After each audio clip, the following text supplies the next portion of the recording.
And a happy Friday morning. How about it? Friday, October 18. It is the Bill Press Show. Good morning. Welcome to the program. Good to see you this morning. And here in Washington, D.C., it was back to work day yesterday. All the federal employees piling on the metro, piling on the freeways, and getting back to work, where they were greeted by some pretty big names. Dennis McDonough, the White House Chief of Staff, was greeting people at the White House gates.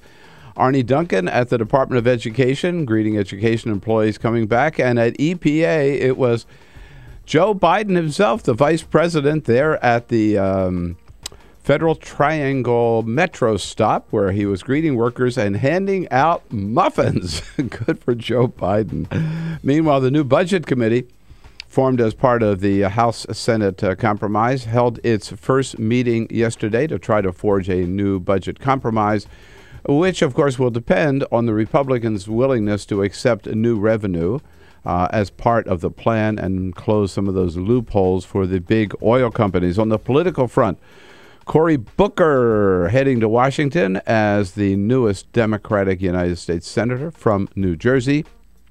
And some business groups, which normally back Republicans, are now talking about mounting challenges in the primary next year to some Tea Party members of Congress, because they know they are not only bad for the Republican Party, they are bad for the country, and they are bad for big business.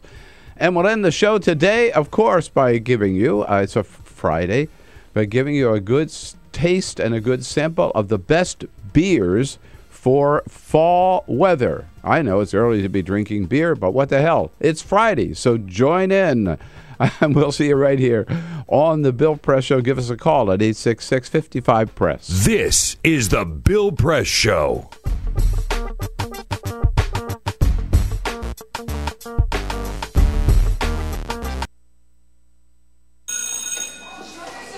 Don't look at me. Your hair's a bit frizzy today. Oh, you should pick that up. Oh, you're such a dork, loser. Here, let me help you with that. Oops. Every day, kids witness bullying. Oh, look. Your crush is looking at you. Poor you. They want to help, but don't know how. See, no one here's gonna help you, because no one Teach your likes kids how to be more than a bystander. Visit stopbullying.gov. If you drive buzzed, it could cost you around $10,000. You'll face major legal fees, major fines, and steep insurance penalties. You could lose everything. Nothing kills a buzz like getting pulled over for buzz driving, because buzz driving is drunk driving. When some people struggle with their mortgage payments, they become frozen, petrified. Not knowing what to do, they do nothing. But the people who take action are far more likely to get the most positive outcome. Making home affordable is a free government program. Call now to talk one-on-one with a housing expert about the options that are right for you. Real help, real answers, right now. Here at the GED Pep Talk Center, we have pep talkers standing by to get you motivated for your GED diploma. Text the name Terry to 69222 for a sympathetic pep talk.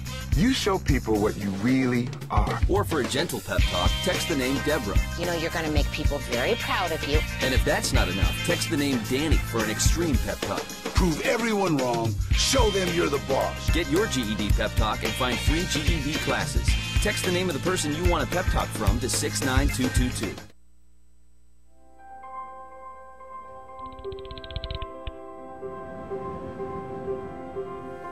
Did you see the world differently?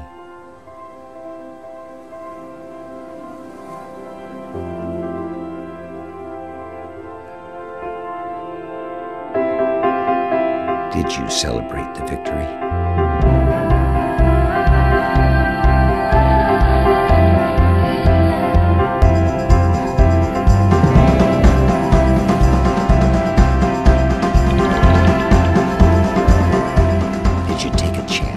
So today, I state clearly and with conviction America's commitment to seek the peace and security of a world without nuclear weapons. Did you stand up against our greatest threat?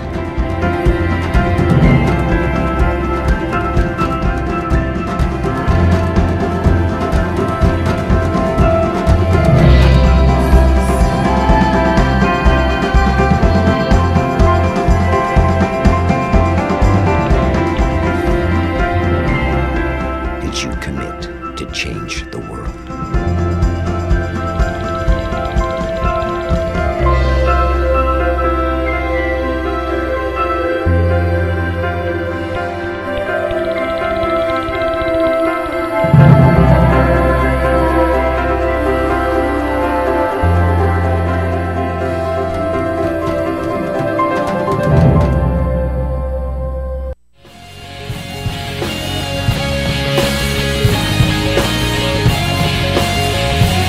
Your TV and online. This is the Bill Press Show. Hey, we're back to work. Everything's normal.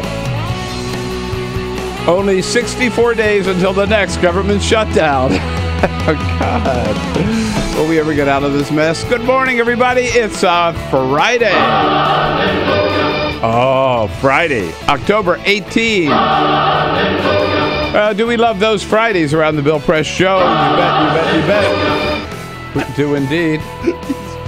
Let me just say this. You got to watch the video of today's show. Oh, no. It's punchy. Is that right? Cyprian gave his Friday hello, his Friday salute. Just go watch the show. God. Was Cyprian stepping all over me? Was Cyprian trying to steal the show? Not at all. Not at all. It was just... Let's just remember, right? This is the Bill Press Show. This is not the Cyprian Balding Show. Yeah. Right. Good morning, everybody. Great to see you this morning. Thank you for joining us. Here we go.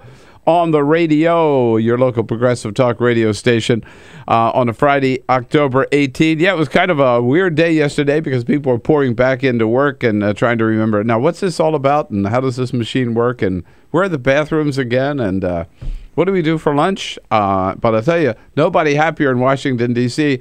than the food truck crowd.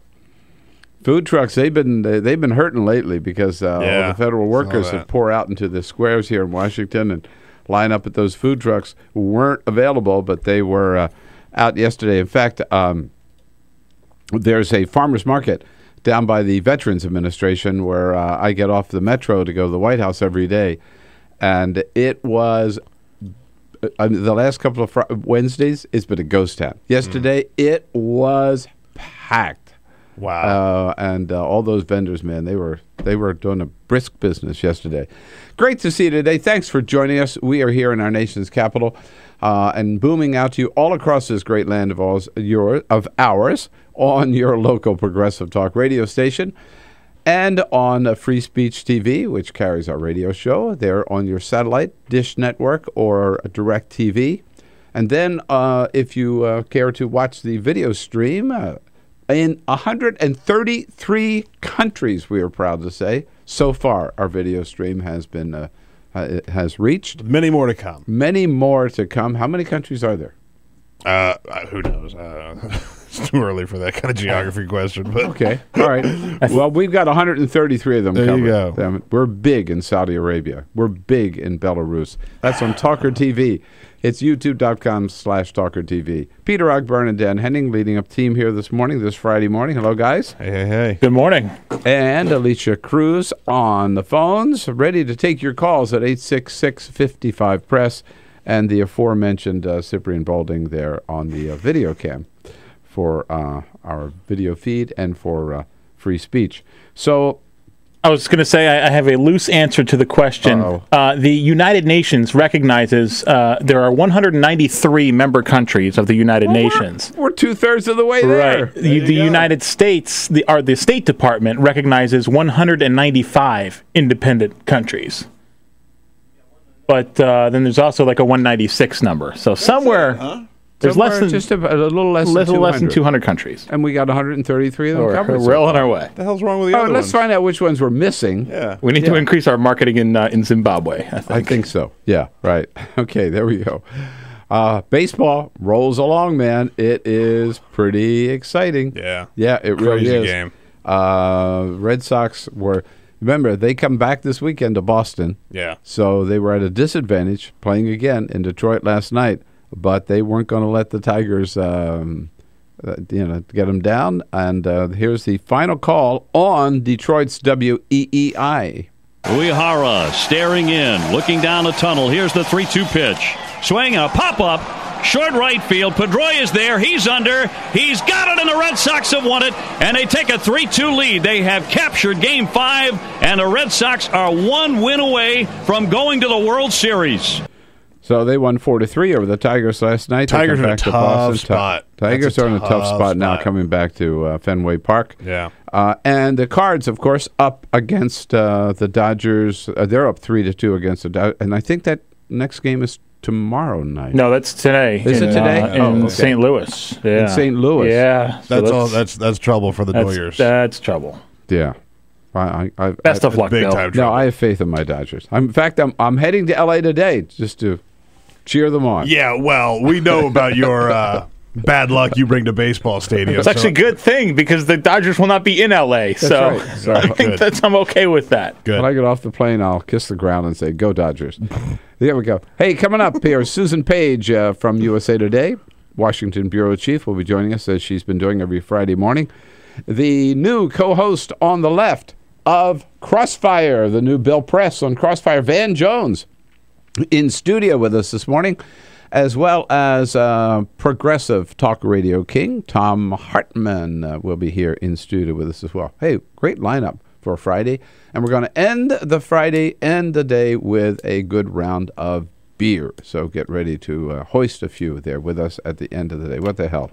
it's Friday. But first, this is the Full Court Press. Other headlines making news on this Friday. Maybe one of the more popular things to come back online when the government reopened yesterday was the Smithsonian's National Zoo Panda Cam. Watches the new 8-week-old panda cub at the zoo here in Washington that has the entire nation talking. A much bigger cub appeared yesterday, having gained 2 pounds during the 16-day shutdown. It's now about 5 pounds in total and has slowly started opening its eyes. You know what? I have to tell you, that is the most popular feature in the press household. The Panda Cam? The Panda Cam. Oh, I'm sure. Oh, yeah. Now that she can't watch the Nationals, Carol spends watching the Panda Cam. Yes. And I'm also distracted by one thing I just have to mention. Somebody better put in a call. I just noticed, because we have all the monitors here of all the morning shows, that MSNBC just showed the 4 most vulnerable Republican House seats. It's gone now. And one of them was Mark Takano, Republican in California. No, they didn't. Yeah, Mark Takano is a Democrat. Did they really? From California, who has been in our studio many times. He's a good friend of mine. He's a Democrat, a freshman Democrat from California. They identified him as one of the most vulnerable Republicans. Good Lord. Good Lord. I mean, you know, the only place you really get all the straight facts, right, is here on the Bill Press Show. You cannot trust any of the others. Just want to How funny is that? Yeah. The White House garden got weeded yesterday. The Hill newspaper reports that with the government reopening, the National Park Service employees were able to tend to the 1,200 square foot vegetable plot again, and the pumpkins growing there are still okay to use for Halloween. Other vegetables that are still good will be used in the kitchen and also be donated to local food banks. I'm glad they got back in the garden. By the way, I have talked to several friends at the White House. Nobody that I've talked to has yet seen the fox. The fox. Although I did notice that Michelle had this wonderful new fur shawl. Looked very nice. Somebody speculated that it might be actually a coyote. Oh, God, really? Yeah. So all kinds of rumors. And if you're thinking about visiting the Vatican, a dire warning from the man who runs the Vatican museums, including the Sistine Chapel. Pollution has gotten so bad inside because of the amount of visitors who go through there every day that they may be forced to limit tourism until a new air conditioning system can be installed next year to filter the air. And if that system doesn't do the job, maybe limiting visitors for good. According to the Huffington Post, visits have increased threefold in the Sistine Chapel in the last 30 years, and Michelangelo's painting just can't handle the dust anymore. About 20,000 people walk through there a day during the high season. It's going to be like those caves where they, like in Lascaux in the south of France, where they at some point they just close them down. So we're not going to let any more people in. Shame, isn't it? Just the human breath. Yeah, but the Sistine Chapel? Yeah. Whoa. Here we go. Yes, indeed. Yesterday, it was the first day post-shutdown, and a lot of people looking at what the hell happened. What was it all about? We know what it was all about. It was about nothing. Nothing. The whole government was shut down, and nothing changed. Remember, the purpose, other than people were out of work for 2 weeks, but they're going to get their back pay. So the whole purpose of the shutdown, to get rid of Obamacare, never happened. Obamacare is stronger than ever. And it's got a lot of people scratching their head about not only why did we let the Republican Party do this, why did Republicans let the Tea Party do this, but will they try to pull it off again in January 15, or will Republicans finally stand up to the Tea Party? And that's really our question where we start out this morning. Do you think Republicans will have finally learned their lesson? 866-55-PRESS. President Obama started out the day yesterday by talking about the impact of the shutdown in the state dining room, and he had some pretty harsh words for not all Republicans. I mean, some people said, oh, he went out and attacked the other side. It was just like a big campaign speech. No, it wasn't. He was talking about that slice of the Republican Party, the Tea Party, which has really been driving the agenda, and which is which is anti-government and came here to Washington not to govern but to tear things down.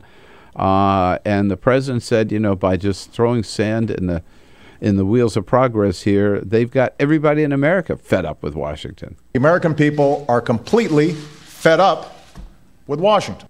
Absolutely, and President Obama says most of the people he talks to know it can't stay this way. All my friends in Congress understand that how business is done in this town has to change.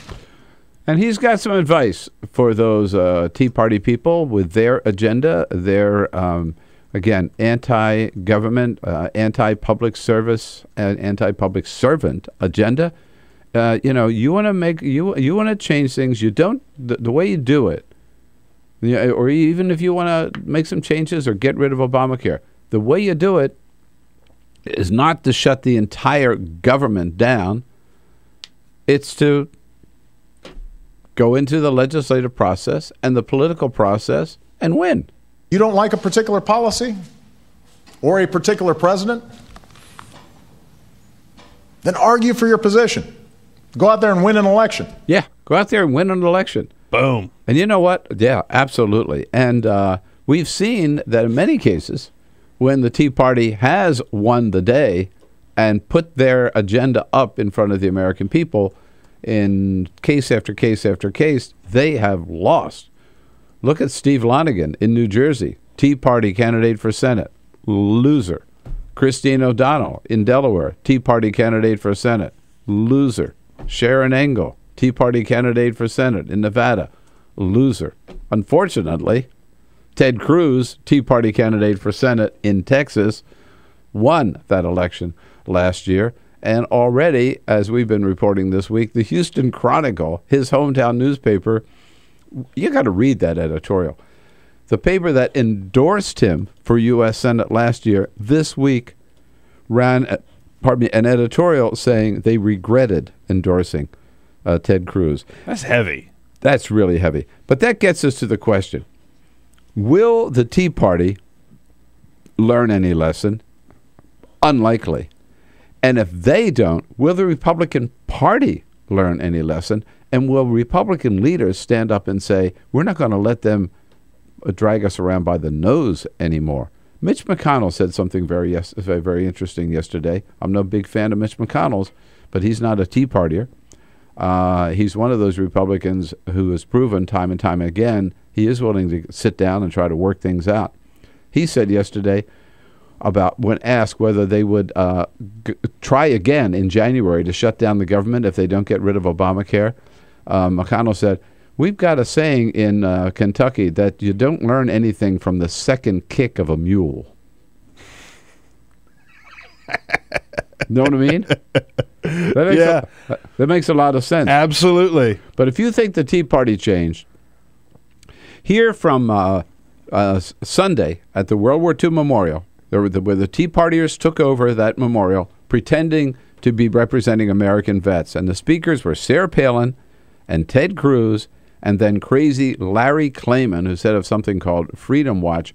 Larry Klayman, who goes back to, remember when we first heard of the Tea Party? 3 years ago, when they were running those town halls, and what were they saying?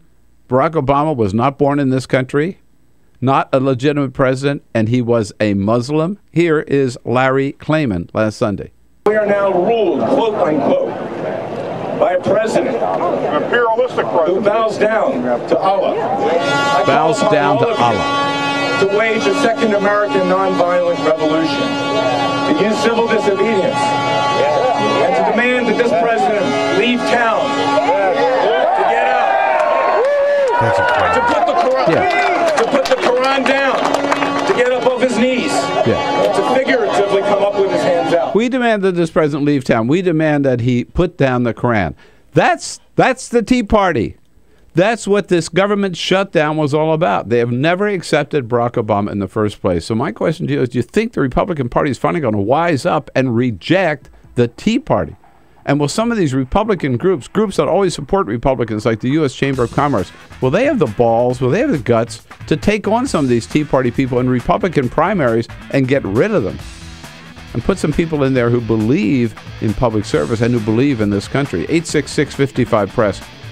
This is the moment of truth for the Republican Party in this country. Let's talk about it.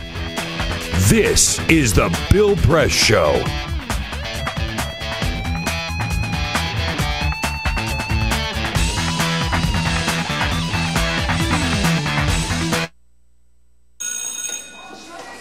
Don't look at me. Your hair's a bit frizzy today. Oh, you should pick that up. Oh, you're such a dork, loser. Here, let me help you with that. Oops. Every day, kids witness bullying. Oh, look. Your crush is looking at you. Poor you.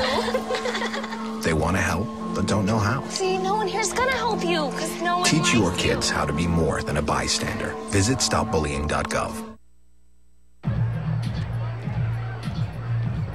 If you drive buzzed, it could cost you around $10,000.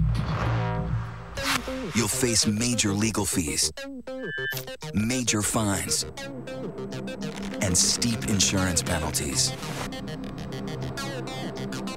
You could lose everything.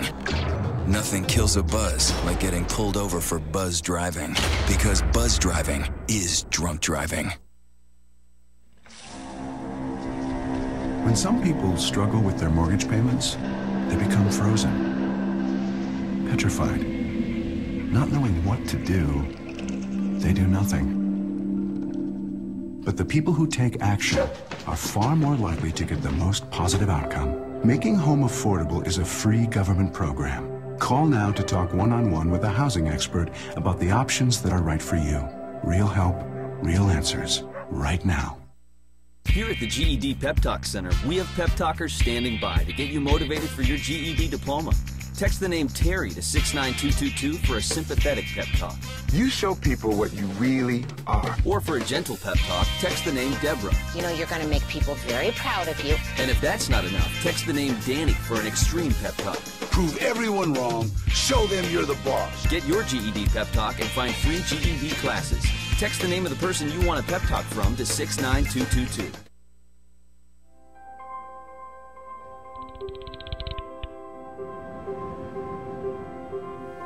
Did you see the world differently?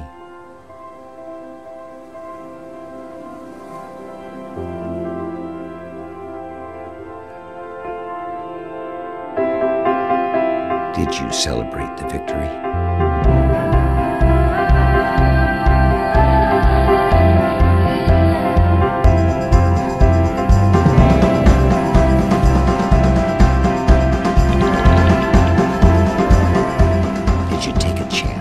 So today, I state clearly and with conviction America's commitment to seek the peace and security of a world without nuclear weapons. Did you stand up against our greatest threat?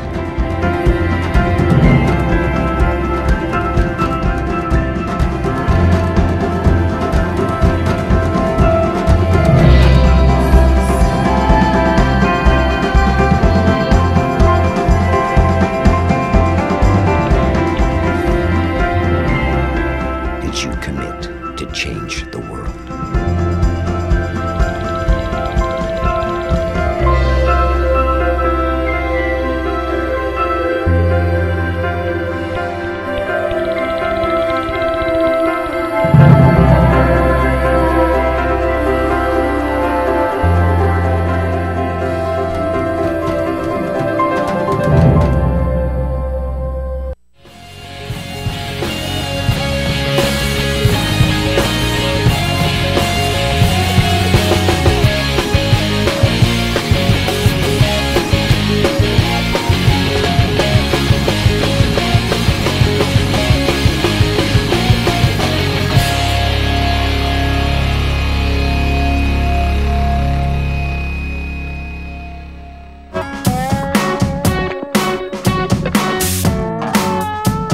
Follow us on Twitter @BP Show. This is The Bill Press Show. All right, 26 minutes after the hour now. Yes, indeed. It's the reckoning for the Republican Party. They've been led around by and led over the cliff. Suicide march by Ted Cruz and the Tea Partiers. Yeah. What do you think of it when Ted Cruz takes the freshman Tea Partiers, freshman Senator Ted Cruz takes the freshman Tea Partiers to the basement of Tortilla Coast, and they plot to bring down the government, right? This is what the Republican Party has turned into, and are they going to recognize how dangerous that is, not only for the country and for the party? and reject that kind of extremism. Guy is out in Chicago. What do you think, Guy? Good morning. Well, my comment has to do with your vilification of the Republican Party and certainly the far right and the Tea Party people. I'm not vilifying the Republican Party. I want to make that clear. I'm vilifying the extremist Tea Party wing of the Republican Party. Speak if you give me a shot, all right? Now, okay. The Chamber of Commerce is the big government, big spending arm of the Republican Party. They're the people that are hooked up with crony capitalists in the Republican Party and not the Tea Party people who are the grassroots. Let's not have big government. Let's not spend. That's BS. That's BS. The Tea Partiers are bankrolled by the Koch brothers and by the Heritage Foundation and Jim DeMint. If you believe that crap, that the Tea Party are the grassroots, man, you are out to lunch. The grassroots. You don't know what the hell you're talking about. You buy all that crap. Why are you taking money from the Koch brothers? Where did all the people come from that voted for Republican congressmen in the last election that was a non-presidential election? Why did the Republicans take over the Congress? Because of the Tea Party people. No, you know why? You know why? Because the Koch brothers funded the operations. That's what I'm trying to tell you, idiot. You don't realize it. You don't realize it. You are just talk about the sheeple. That's what you are. You get led around by the nose and you don't even realize what's going on. It's idiots like you that are destroying this country. Get out of here. This is the Bill Press Show.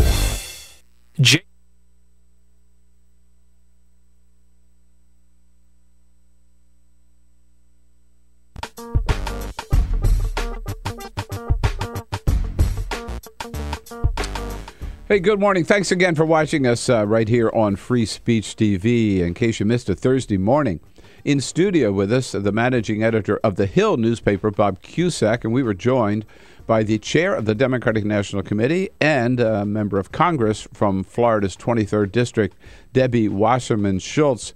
We talked, she's got a new book out, by the way. We talked about the lasting effect of the shutdown, particularly on American politics and how it might impact the Republican Party, hurt Republicans and help Democrats. Here, in case you missed it, is a little clip from our conversation with Bob Cusack and Debbie Wasserman Schultz Thursday morning. Enjoy.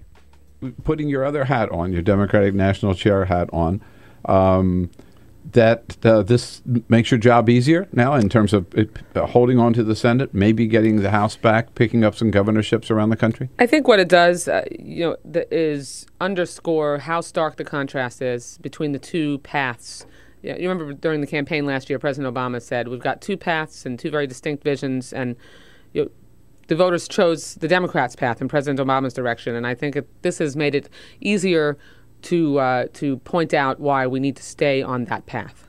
Along those lines, Congresswoman, I just want to get your reaction. Conservative Matt Drudge tweeted out, Speaker Pelosi, Part 2, opening January 5th, 2015.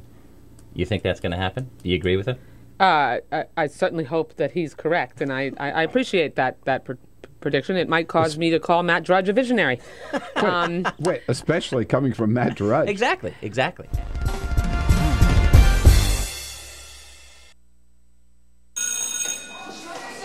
Don't look at me. Your hair's a bit frizzy today. Aww, you should pick that up. Oh, you're such a dork, loser. Here, let me help you with that. Oops. Every day, kids witness bullying. Oh, look, your crush is looking at you. Poor you.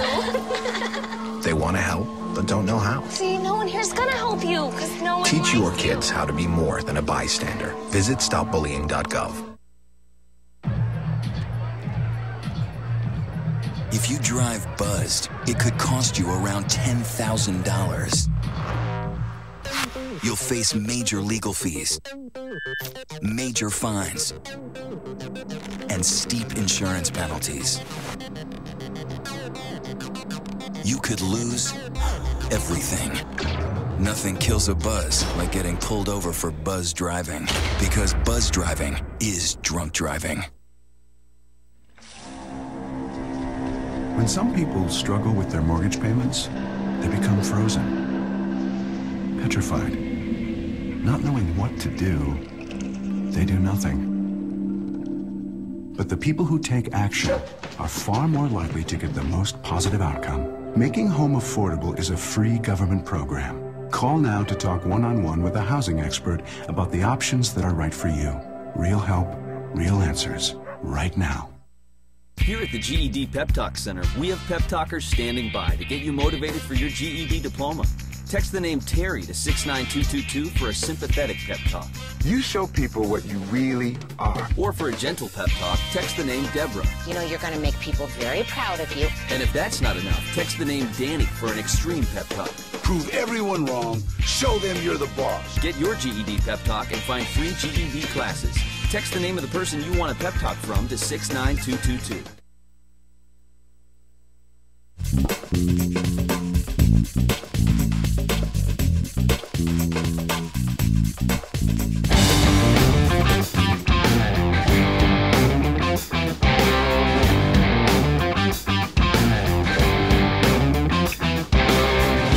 Seen on Free Speech TV and online on TawkrTV. This is the Bill Press Show. It's 33 minutes after the hour now. Here we go on the Bill Press Show this Friday morning, and we are pondering the question and debating the question whether Republicans are going to wake up and realize that Ted Cruz and the Tea Party destroyed any credibility almost that the big Republican Party, the official Republican Party, had.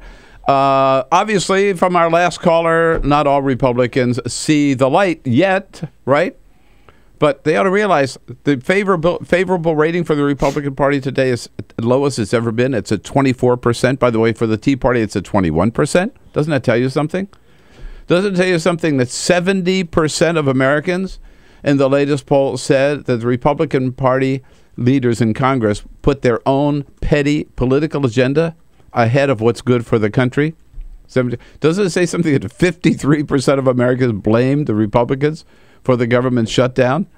And yet, obviously, there are some people, the Tea Partiers and people like Guy in Chicago, who are blind and don't see the harm that the Tea Party has done and are ready to continue to follow them. My question is, when these smarter Republicans stand up and say enough is enough, these guys are killing us off. By the way, Ted Cruz, he doesn't see the light either. He's just like Guy.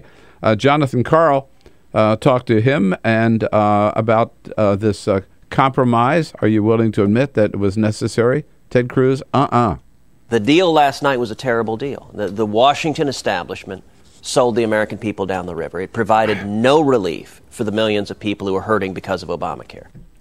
And he told Jonathan Karl that that he has not foreclosed, and he's certainly ready to lead another shutdown on January 15. Joey's calling from Chicago. Hey, Joey.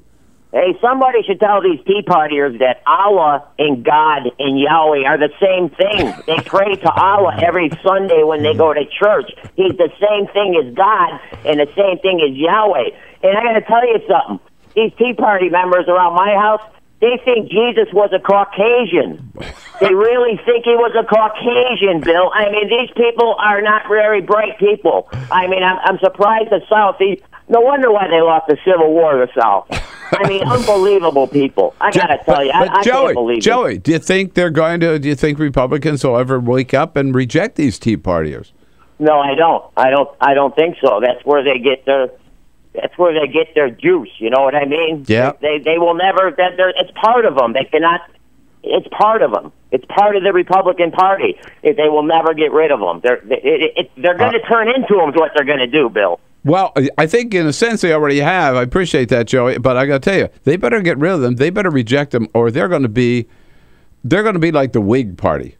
I mean, seriously. I mean, the Libertarian Party will overtake the Republican Party, in my opinion, if they don't change. Because the American people, look, I've been around politics a long time. There have always been wackos, and I admit the Democratic Party has had its share of extreme left-wing wackos. But they never ran the party. They never took over the party. They were laughed at sometimes. They were ridiculed.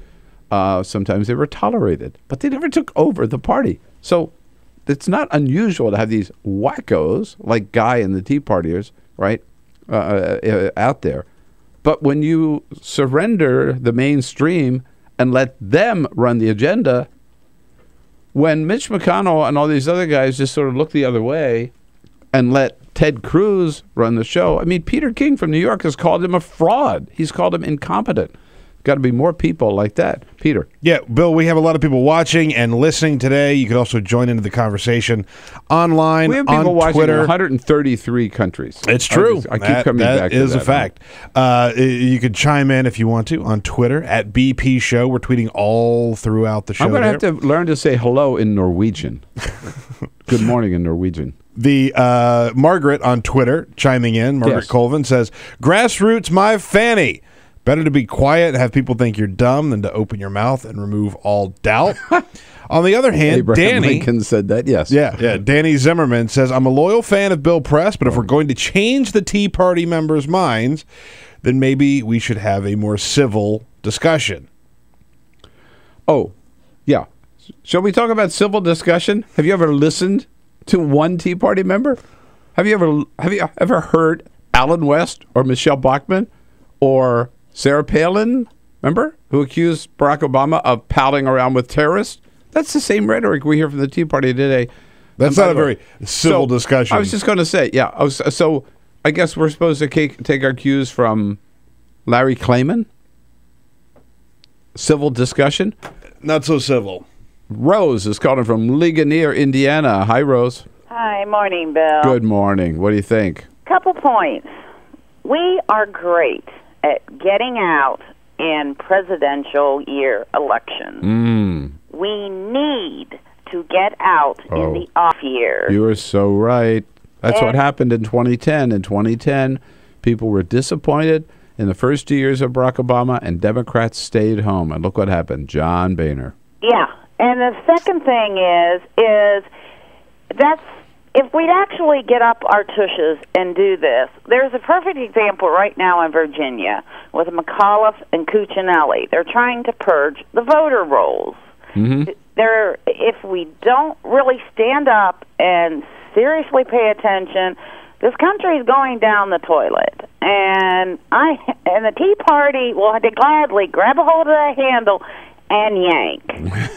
Yeah. By the way, it's not just in Virginia. We've seen the purge of the voter rolls. Florida is the other horrible example with Rick Scott down there. But I tell you, the good news is, Rose, despite that effort, Terry McAuliffe's going to win in Virginia. David Martin down in Tennessee watching on Free Speech TV. Hey, David. Yes, thank you. I think it's David in Martin, Tennessee. I'm sorry. I don't think it's David Martin, our friend. I think it's David in Martin, Tennessee. Just to clarify, I don't want anybody to think because we often talk to David Martin at the Pentagon. We do. So I figured this is David in Martin, Tennessee. Hi, David. Yes, how are you this morning? Good. My comment is sanity has not been the Tea Party's forte. But, that's true, too. What did Einstein say about insanity? To do the same thing over and over and expect a different outcome. Expect a different result, right, yeah. Right, but anyway, I think truly, though, this is the outcome they wanted. That's why they're convinced that everything's right on track. They want to take the government down. They're anarchists. I think even Mr. Reid said that. So, I don't think that's...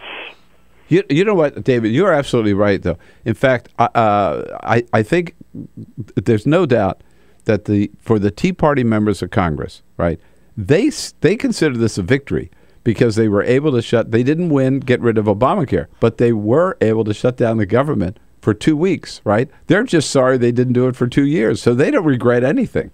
2 months, we're right back at it. Yeah. These people are nuts. You know they're going to be back at it, yeah. I don't expect them to change. So my question really is, will any common sense Republicans out there, Trent Lott has been all over the news the last couple of days saying somebody's got to stand, former Republican Senate leader, conservative, God knows. Conservative as all get out. Yeah. Yeah. We used to think Pascagoula, Mississippi, right? Yeah. We used to think that he had elevated the rhetoric in Washington to a point that it was unhealthy. Trent Lott has been all over the news saying, somebody's got to rein in these Tea Partiers. The Republican Party is just going to collapse. I'll bet you if George W. Bush would speak out today and he's decided he's going to stay on the sidelines, he'd be condemning this Tea Party.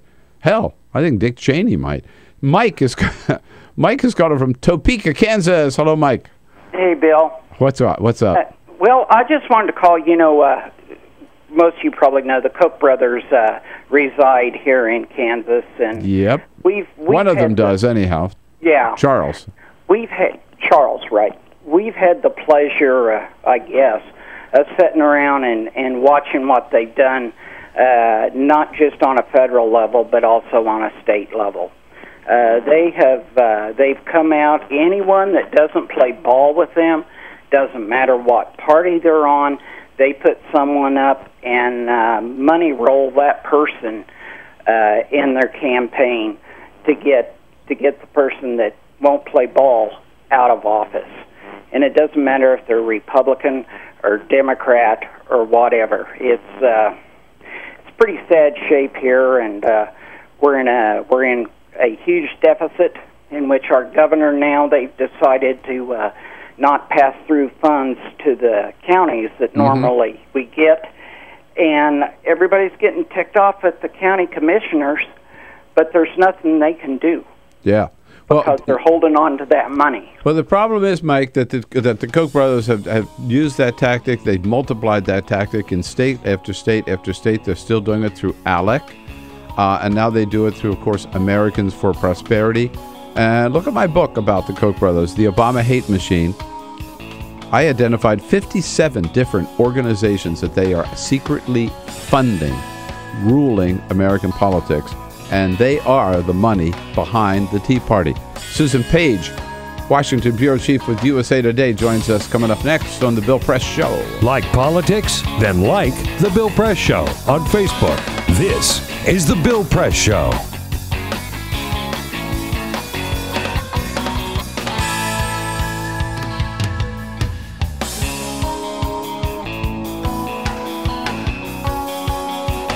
This is my computer. This is your computer. Let's go on the internet. Let's go. Click it. Yes.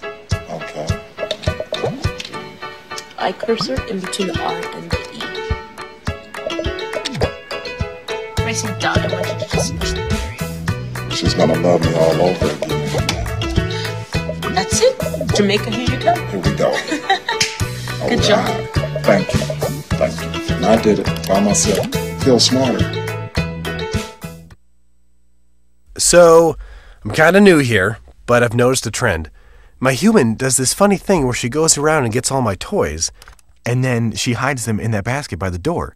But it's always the same basket, and it's always in the same place.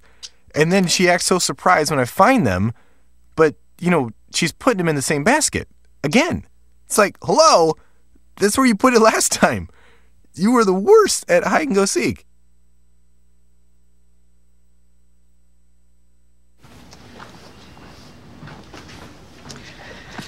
All right.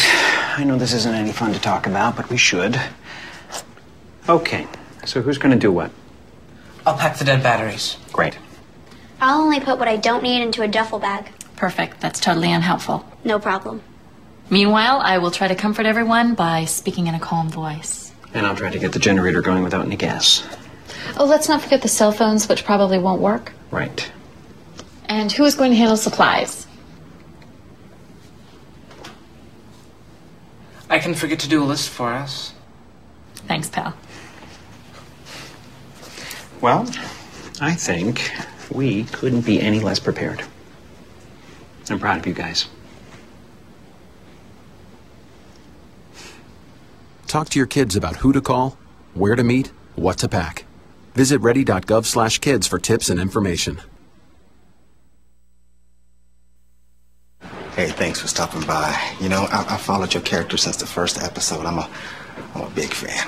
Big fan. Thank you. And listen, your storyline, it makes for incredible TV drama. Thing is, your drug use is very adult content. Too adult for the kids. So I'm gonna have to block you. Oh, man. Yeah. Well, have a good one. You're a nice lady.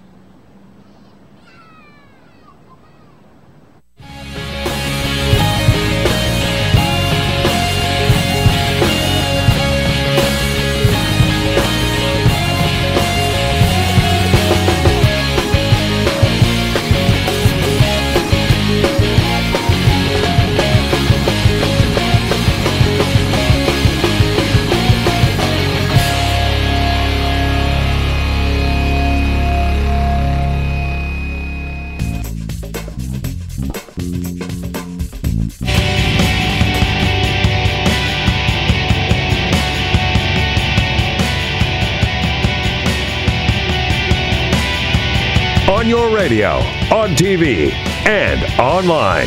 This is The Bill Press Show. All right, 13 minutes before the top of the hour, Friday, October 18. Two big reasons we love Fridays here around the Bill Press Show. One is because, of course, it's the beginning of the weekend.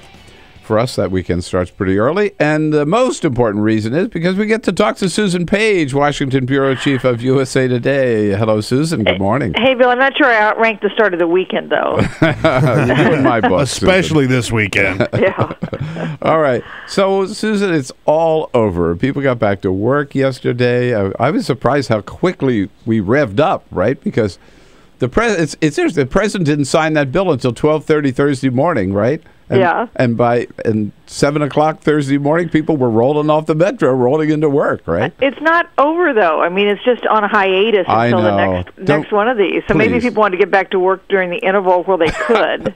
Don't remind us. I want to get to that second. But first, you've written, and a lot of us have been thinking about, when the dust settles from this first government shutdown, who are the winners, who are the losers? Well, clearly, I think President Obama is a winner, and even more so after hearing the interviews that Mitch McConnell, the Senate Republican leader, gave yesterday, in which he said, "This is we don't want the second kick of a mule," is the way he put it. And so that may mean that when this comes up again in January and February, that shutdown won't happen, that we won't have the kind of crisis over the debt ceiling that we had this time, or at least we can hope that. You know, we have been trying to get at the White House, trying to get Jay Carney to do a little victory dance, right? And it's interesting. The White House is very, very hesitant. They will not do a victory tour. They will not claim this a bit. They keep saying there are no winners in this thing, right? You know, Bill, I think when you're a winner, you can take the high road. Exactly. So that's how I would interpret that. Right. That is a victory dance. It's smart for them to do it that way, because otherwise people would accuse them of gloating. Who are the losers? Well, I think you'd have to say that Speaker John Boehner, who has what might be the most thankless job in Washington at the moment, emerges weakened. He was unable to unite his caucus. They continue to be divided. They ended up having to just accept the Senate deal. You know how House members hate to just accept a Senate deal. Yeah.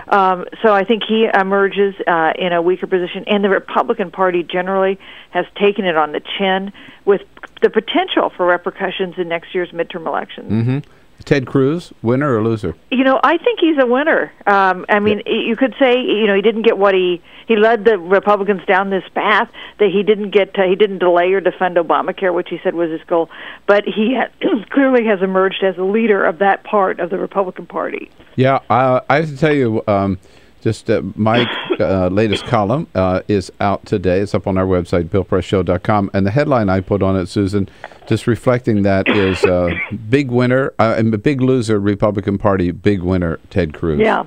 Because, his popularity among the Tea Party just soared through this. I mean, he's really emerged as the king of the Tea Party, no doubt about it. That's right, and we assume the Tea Party will want to unite behind a presidential contender in 2016.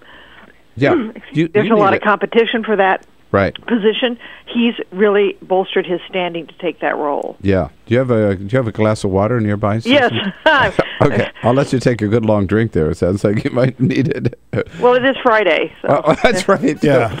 By the way, we've got a guy coming in to show us the best beer, help us sample the best beers for this fall, Susan. You're going to do that at 6 o'clock in the morning? No, at 8:30 in the morning. We're going to wait till the much more sensible hour of 8 a.m. Yeah.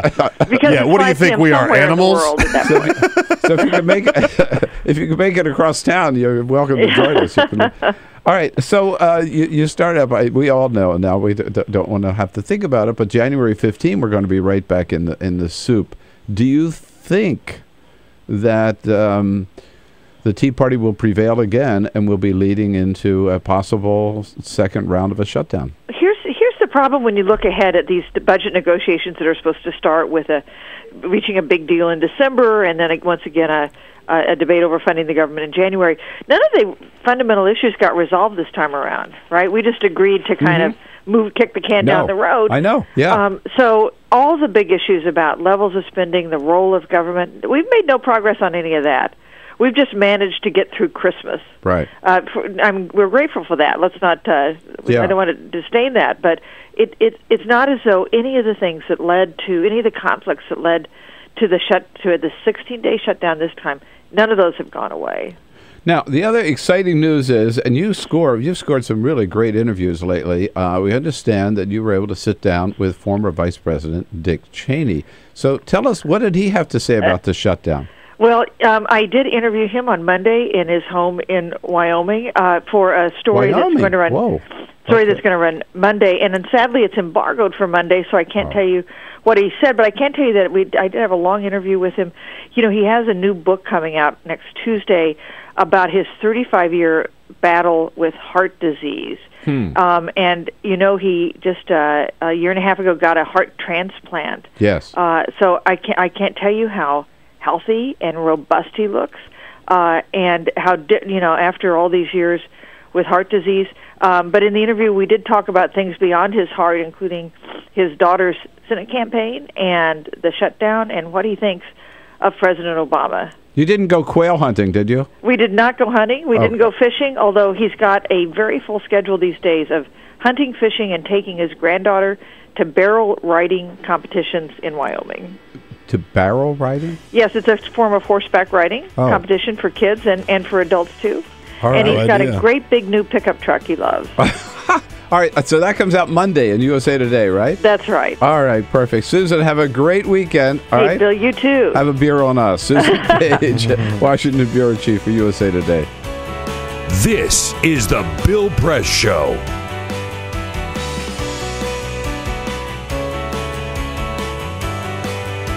So this is my computer. This is your computer. Let's go on the internet. Let's go. Click it. Yes. Okay. I cursor in between the R and the E. Racing dot, I want you to just push the period. She's gonna love me all over again. That's it. Jamaica, here you go. Here we go. Good job. Thank you. Thank you. And I did it by myself. Feel smarter. So, I'm kind of new here, but I've noticed a trend. My human does this funny thing where she goes around and gets all my toys, and then she hides them in that basket by the door. But it's always the same basket, and it's always in the same place. And then she acts so surprised when I find them, but, she's putting them in the same basket. Again. It's like, hello? That's where you put it last time. You were the worst at hide and go seek.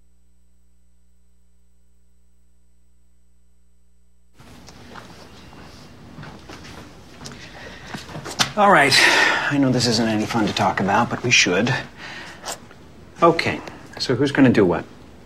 I'll pack the dead batteries. Great. I'll only put what I don't need into a duffel bag. Perfect. That's totally unhelpful. No problem.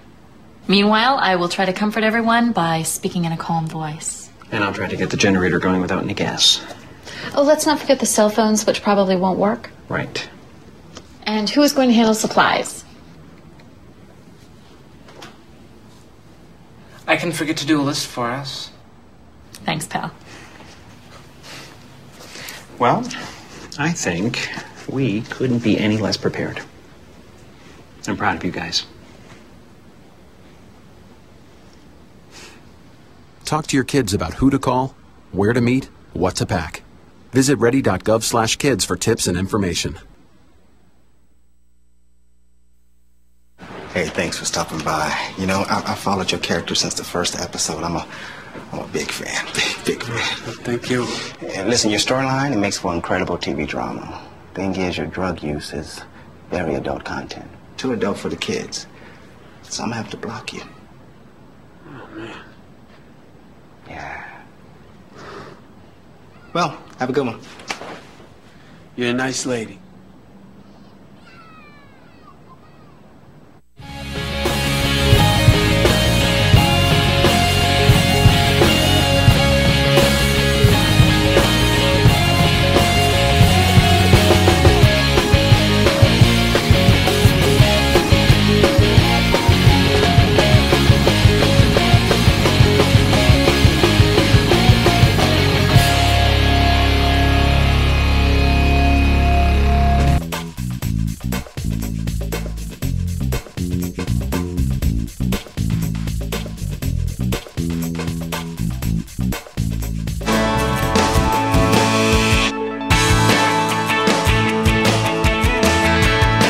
on your radio, on TV, and online.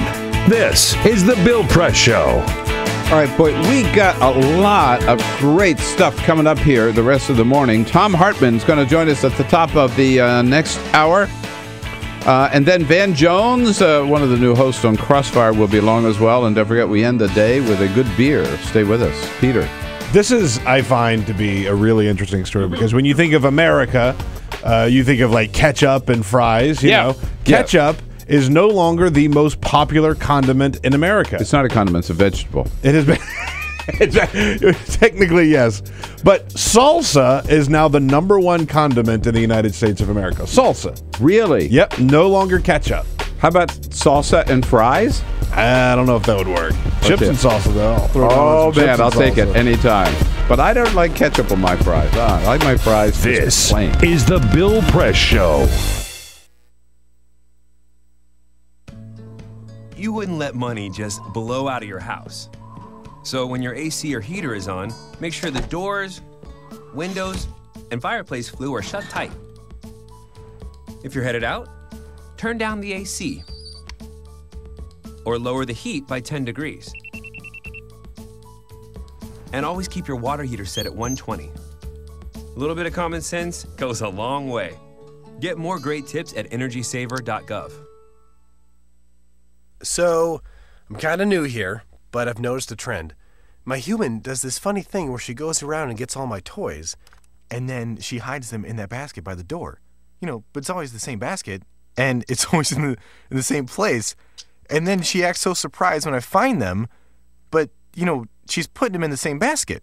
Again. It's like, hello, that's where you put it last time. You were the worst at hide and go seek.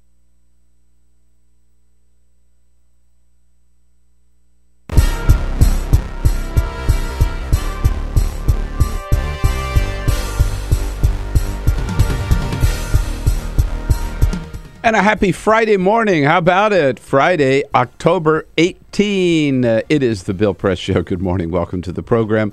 Good to see you this morning. And here in Washington, D.C., it was back to work day yesterday. All the federal employees piling on the metro, piling on the freeways, and getting back to work, where they were greeted by some pretty big names. Dennis McDonough, the White House Chief of Staff, was greeting people at the White House gates. Arnie Duncan at the Department of Education, greeting education employees coming back. And at EPA, it was Joe Biden himself, the vice president, there at the Federal Triangle Metro stop, where he was greeting workers and handing out muffins. Good for Joe Biden. Meanwhile, the new Budget Committee, formed as part of the House-Senate compromise, held its first meeting yesterday to try to forge a new budget compromise, which, of course, will depend on the Republicans' willingness to accept new revenue as part of the plan and close some of those loopholes for the big oil companies. On the political front, Cory Booker heading to Washington as the newest Democratic United States Senator from New Jersey. And some business groups, which normally back Republicans, are now talking about mounting challenges in the primary next year to some Tea Party members of Congress, because they know they are not only bad for the Republican Party, they are bad for the country, and they are bad for big business. And we'll end the show today, of course, by giving you, it's a Friday, by giving you a good taste and a good sample of the best beers for fall weather. I know it's early to be drinking beer, but what the hell? It's Friday, so join in. And we'll see you right here on the Bill Press Show. Give us a call at 866-55-PRESS. This is the Bill Press Show.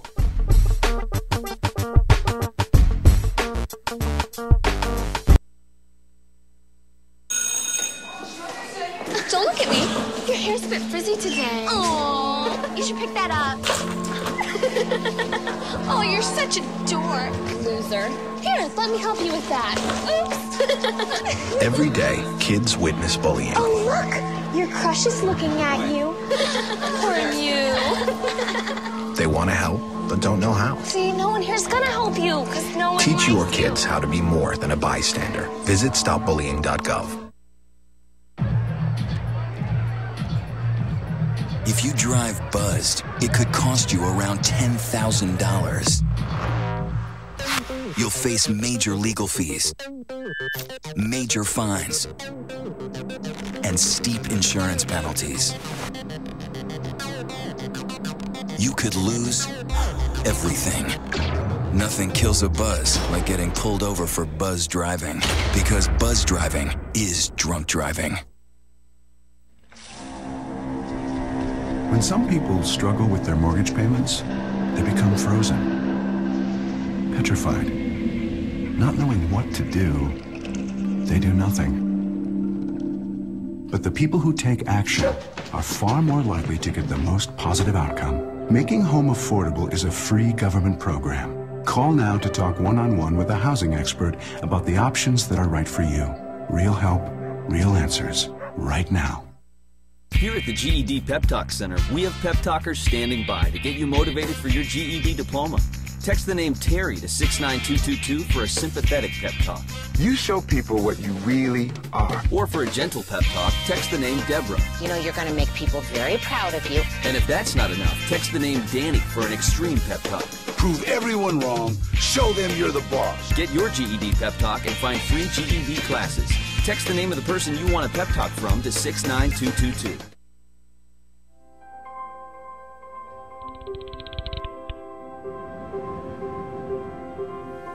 Did you see the world differently?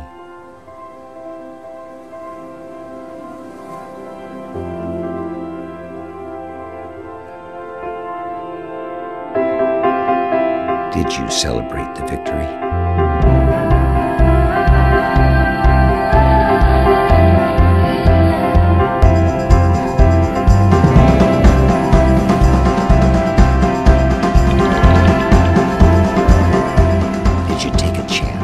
So today, I state clearly and with conviction America's commitment to seek the peace and security of a world without nuclear weapons. Did you stand up against our greatest threat?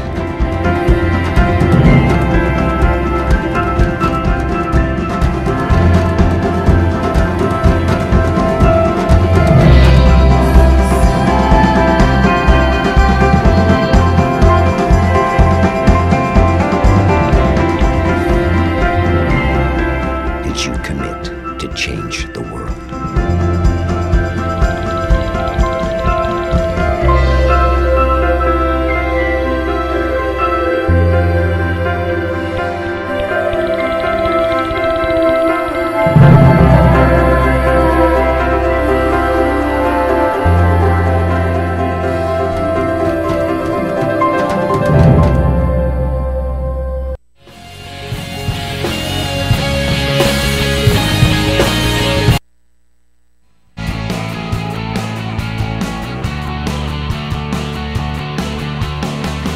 Broadcasting around the nation, on your radio, on your TV, and online.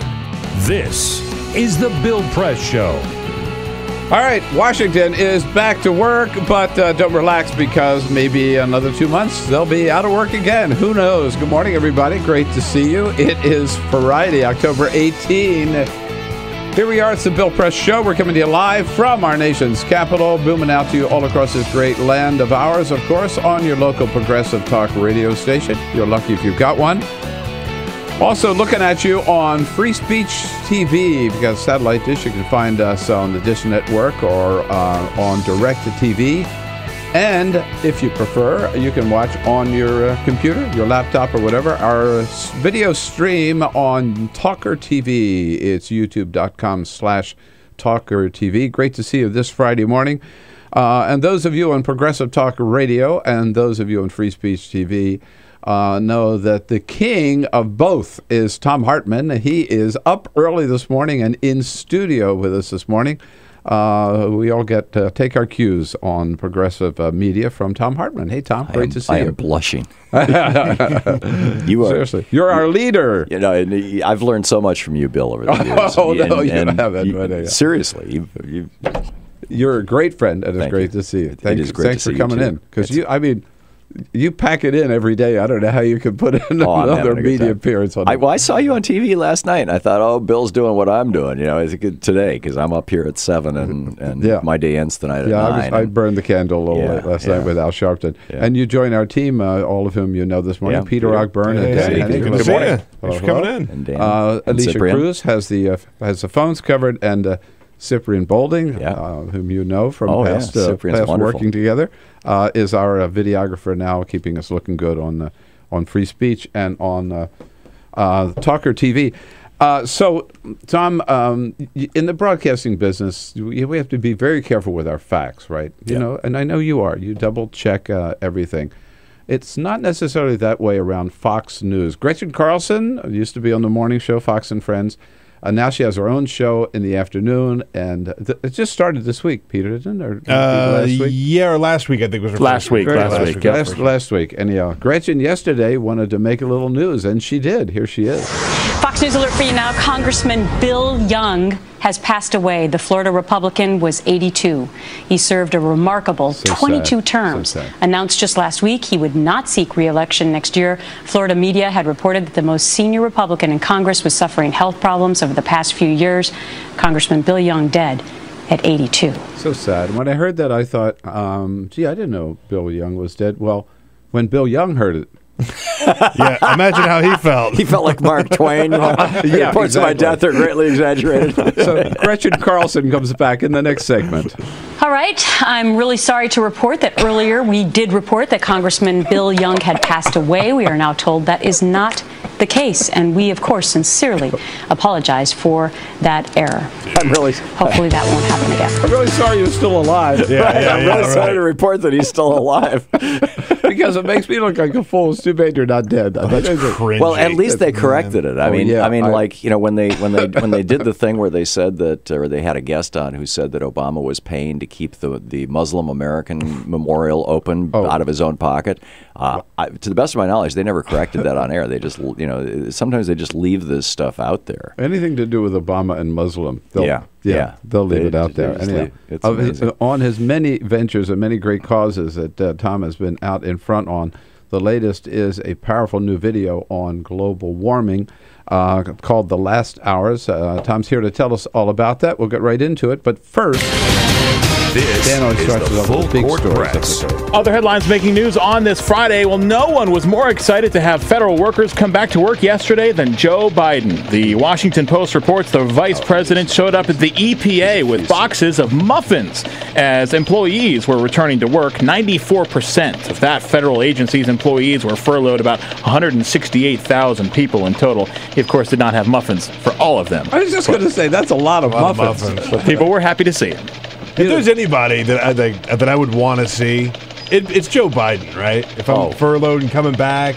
Joe Biden works a room like nobody I have ever seen in my life. I was at a meeting that he spoke at, and afterwards he came down and he just walked around from table to table. He put his hand on your shoulder, shakes your hand, and how are you? You know, and it's like he's the best retail politician I have ever met in my life. Absolutely. Him and Bill Clinton are the two guys who know how to do that. Nobody can do that. So he loved being out there yesterday. Oh, yeah.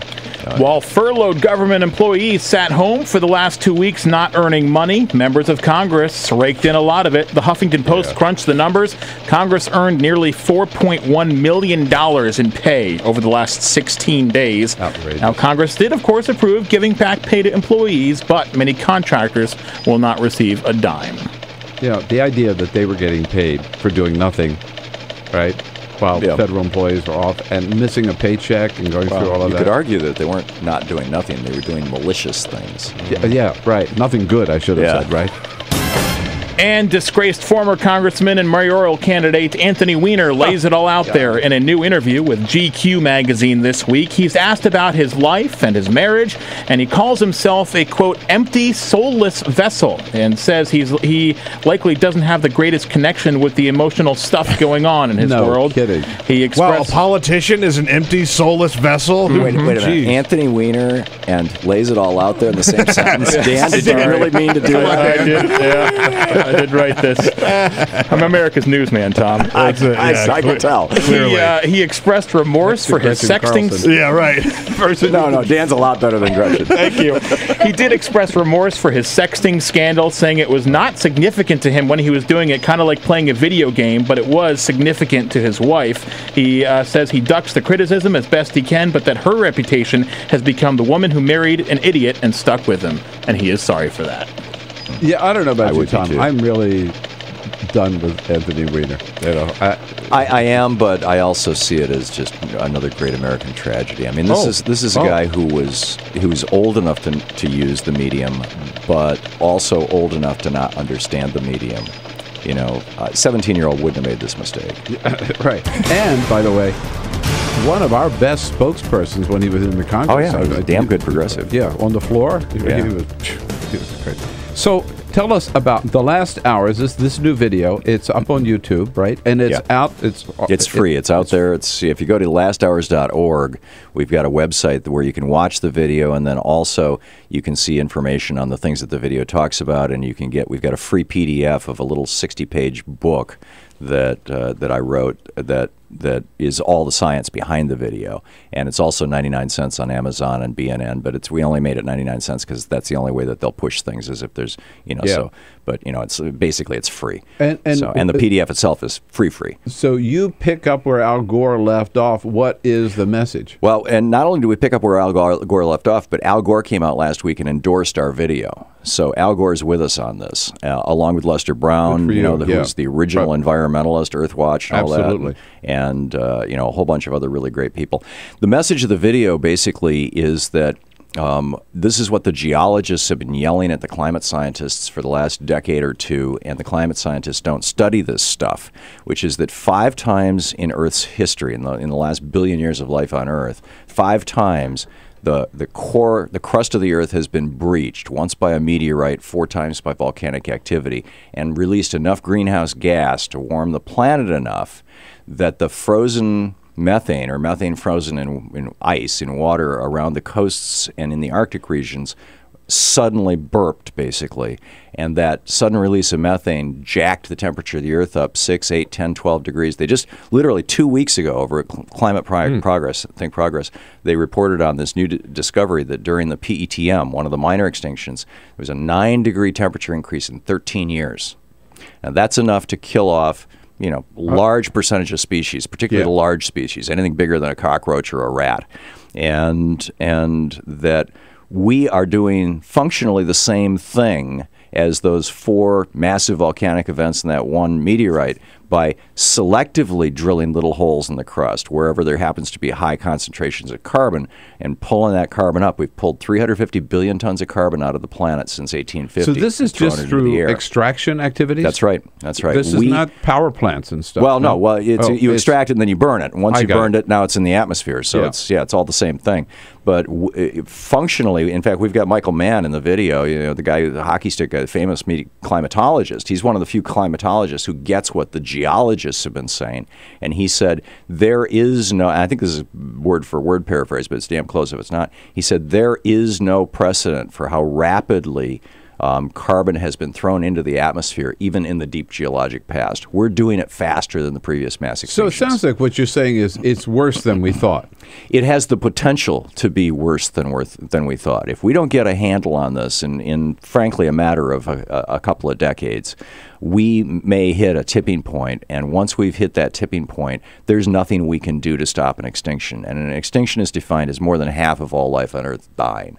And extinctions typically take the top species, the predator species, the large animals. And guess what category we fit into? I was going to, I was thinking real fast. Aren't we a large animal? You bet. Yeah. You bet. So, and yet there are still climate deniers out there, right? And the climate deniers, they are. But the climate deniers are preventing, in effect, in the United States, anything from in the United States. Finland's had a carbon tax since 1990, and it's working quite well. Yeah. There are countries that are doing things about this. Germany got 50% of their energy during many days in August from solar power. I mean, you've got, well, actually, even here in the United States now, Iowa and Texas both get 20% of their electricity from wind power now. Is it that big? And it's over 20%. And most people don't realize that because, nobody's out there trumpeting it. But it's, we have the technology right now worldwide to, in one generation, go to a carbon zero economy and actually grow the world's economy in a way that's healthy for us and healthy for the planet. We have the ability to do it. The thing that is blocking it is the fact that the fossil fuel industry is sitting on 2 trillion tons of carbon. Keep in mind, we've only burned 350 billion tons so far. The thing that kicked off the Permian mass extinction, the worst of all, that killed 96% of all life on Earth, was probably, according to geologists, around a $2 trillion release, a 2 trillion ton of carbon release. The fossil fuel industries have on their balance sheets, reflected in their stock prices, over 2 trillion tons of carbon. And if we burn that, as Bill McKibben says, it's game over for the planet. Bill McKibben, 350. 350.org. 350.org, right. Here's what always gets me about this. I don't think there's any more important issue.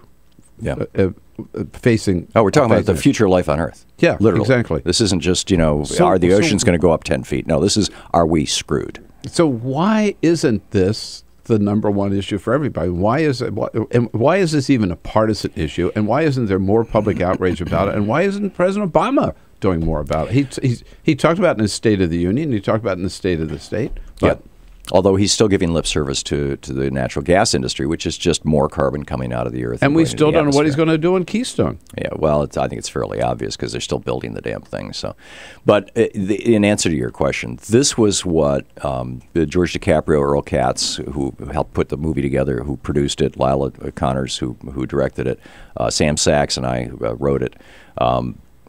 What we were looking at, I've been reading, I'm an old science junkie, and I've been a member of AAAS for years and years, and they publish a magazine called Science every week, and it has all the so I'm reading the excerpts from geophysical letters, all these obscure geology journals, and for about 4 or 5 years now, geologists have been using phrases like contemporary parallels between the Permian mass extinction and today, right? I mean, just scary stuff. The climate scientists aren't reading the geology journals. And I'm reading this stuff going, somebody's got to tell the climatologists. And the scientists are reluctant to make that leap because it is a leap. I mean, the amount of methane. They're doing an experiment up in the Arctic right now. It's called CARV. And we have Charles Miller in our video, who's the top scientist on this thing. It's NASA. And they're trying to figure out exactly how much carbon how much methane is frozen in the Arctic Circle that if it melts could hit the atmosphere. Looks like it's between 1 trillion and 2 trillion tons. That's Permian mass extinction levels. Yeah. There's another 4 to 7 trillion tons around the coastal margins, in the frozen waters around the edges of all the continents. So we just decided, okay, this isn't consensus stuff. 100% of scientists don't agree with this. This is certainly majority stuff. The IPCC is a consensus report. You can't have one single dissent if it's issued. We said we're gonna step out on that ledge. We're gonna go beyond the IPCC, and we're gonna start the conversation about extinction. And Thom Hartmann does it with this video, Last Hours. Well, tell us more when we come back about how people can find it on YouTube. I'm just thinking.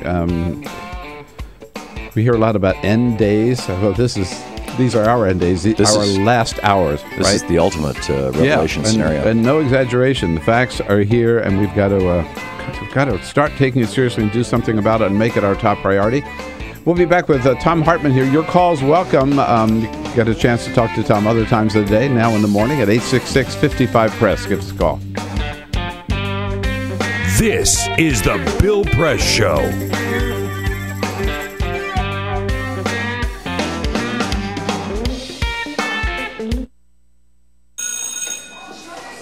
Don't look at me. Your hair's a bit frizzy today. Aww, you should pick that up. Oh, you're such a dork, loser. Here, let me help you with that. Oops. Every day, kids witness bullying. Oh, look. Your crush is looking at you. Poor you. They want to help, but don't know how. See, no one here's gonna help you, because no one Teach your kids how to be more than a bystander. Visit stopbullying.gov. If you drive buzzed, it could cost you around $10,000. you'll face major legal fees, major fines, and steep insurance penalties. You could lose everything. Nothing kills a buzz like getting pulled over for buzz driving, because buzz driving is drunk driving. When some people struggle with their mortgage payments, they become frozen, petrified. Not knowing what to do, they do nothing. But the people who take action are far more likely to get the most positive outcome. Making home affordable is a free government program. Call now to talk one-on-one with a housing expert about the options that are right for you. Real help, real answers, right now. Here at the GED Pep Talk Center, we have pep talkers standing by to get you motivated for your GED diploma. Text the name Terry to 69222 for a sympathetic pep talk. You show people what you really are. Or for a gentle pep talk, text the name Deborah. You know you're going to make people very proud of you. And if that's not enough, text the name Danny for an extreme pep talk. Prove everyone wrong. Show them you're the boss. Get your GED pep talk and find free GED classes. Text the name of the person you want a pep talk from to 69222.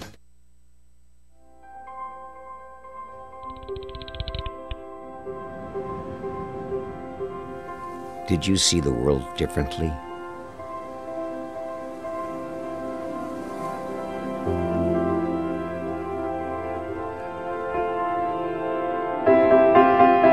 Did you celebrate the victory?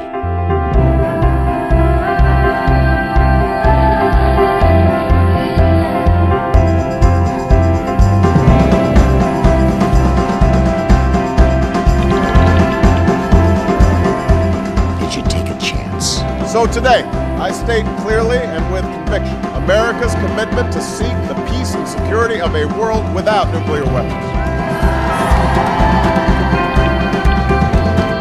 Did you stand up against our greatest threat?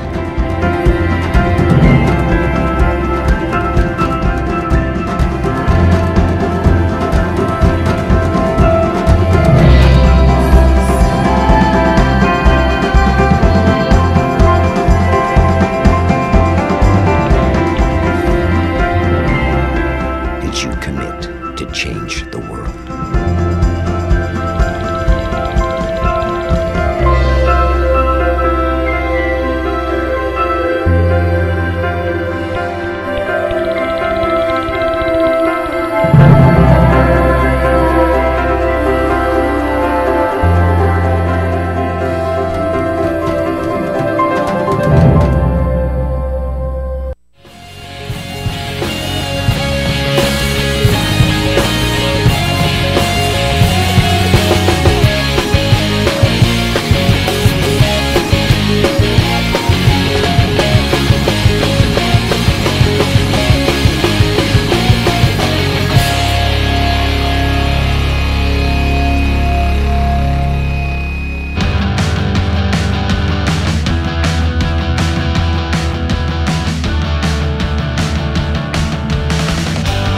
Seen on Free Speech TV and online on TawkrTV. This is the Bill Press Show.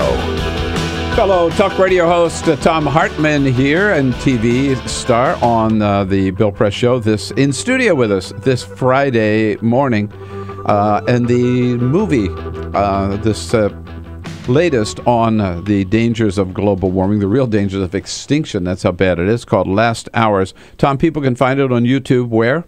Well, if you go into YouTube and plug into the search machine Last Hours and my last name, Hartman with two N's, it'll pop right up. But the easiest way to get there is just on the web to go to lasthours.org, because we've got the front page of the website, there's a big button that says Watch Video. You click that and the YouTube video pops up.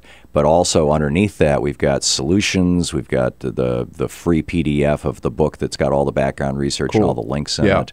You know, Al Gore's endorsement scrolls across the screen. And the video's how long? It's 10 minutes. I mean, who doesn't nine have and a 10 half minutes, right? Yeah. 10 minutes to save the planet? Damn straight. Yeah. And share it with your friends and Twitter it and Facebook it and Yeah. We put a tweet out there, by the way, if you want to go check it out. We're on Twitter at BP Show. We've got a link right to it there. So. Cool, thank you. And our Twitter is Tom_Hartman for our show, and we'll retweet your tweet if. Let's say a quick hello. Good. Let's say a quick hello to Jim in Elmhurst, Illinois. Hey, Jim, what do you say? Hi. Hi, guys. I just want to talk to you guys about Germany and the fact that they're importing over $100 million worth of nuclear electricity from the Czech Republic because they can't get baseload from wind and solar. I don't know about that, Tom. There has always been. It's nice. Thanks, Jim. It's one of the nice energy company talking points. The fact of the matter is that 10 years. Well, it's been over 10 years ago. I spoke at a conference in Barcelona 5 years ago with the legislator. He and I keynoted it, who put this thing together for Germany. So it's more than a decade ago. Germany was looking at the fact that they were going to need at least 2 new nuclear power plants worth of energy, because they've got coal, but they got nothing else. They don't have oil or much natural gas. And they decided to do this very innovative thing where, we'll put solar panels on everybody's roof, and it's worked. They got half their electricity on some days in August from solar power. So Germany's doing really well. They got to upgrade their grid, but they're doing really well. We've got to follow their lead with wind and with solar, and you've got to take the time to watch Last Hours. LastHours.org is where you find it. Tom Hartman, another great project, another great work, another great cause. Thank you so much. Thank you, Bill, for having me. And thanks for coming in this morning. Yeah, it's great to see you. You are doing so great. This is the Bill Press Show.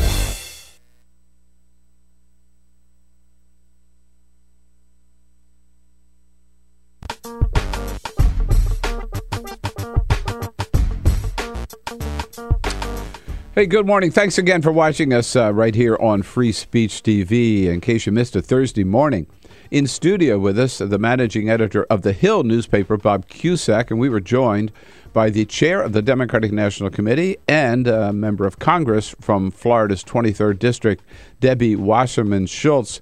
We talked, she's got a new book out, by the way. We talked about the lasting effect of the shutdown, particularly on American politics and how it might impact the Republican Party, hurt Republicans, and help Democrats. Here, in case you missed it, is a little clip from our conversation with Bob Cusack and Debbie Wasserman Schultz Thursday morning. Enjoy. Putting your other hat on, your Democratic National Chair hat on, this makes your job easier now in terms of holding on to the Senate, maybe getting the House back, picking up some governorships around the country? I think what it does, is underscore how stark the contrast is between the two paths. You remember during the campaign last year, President Obama said, we've got two paths and two very distinct visions, and the voters chose the Democrats' path in President Obama's direction, and I think this has made it easier to point out why we need to stay on that path. Along those lines, Congresswoman, I just want to get your reaction. Conservative Matt Drudge tweeted out, Speaker Pelosi, Part 2, opening January 5th, 2015. You think that's going to happen? Do you agree with it? I certainly hope that he's correct, and I appreciate that prediction. It might cause me to call Matt Drudge a visionary. Wait, especially coming from Matt Drudge. Exactly.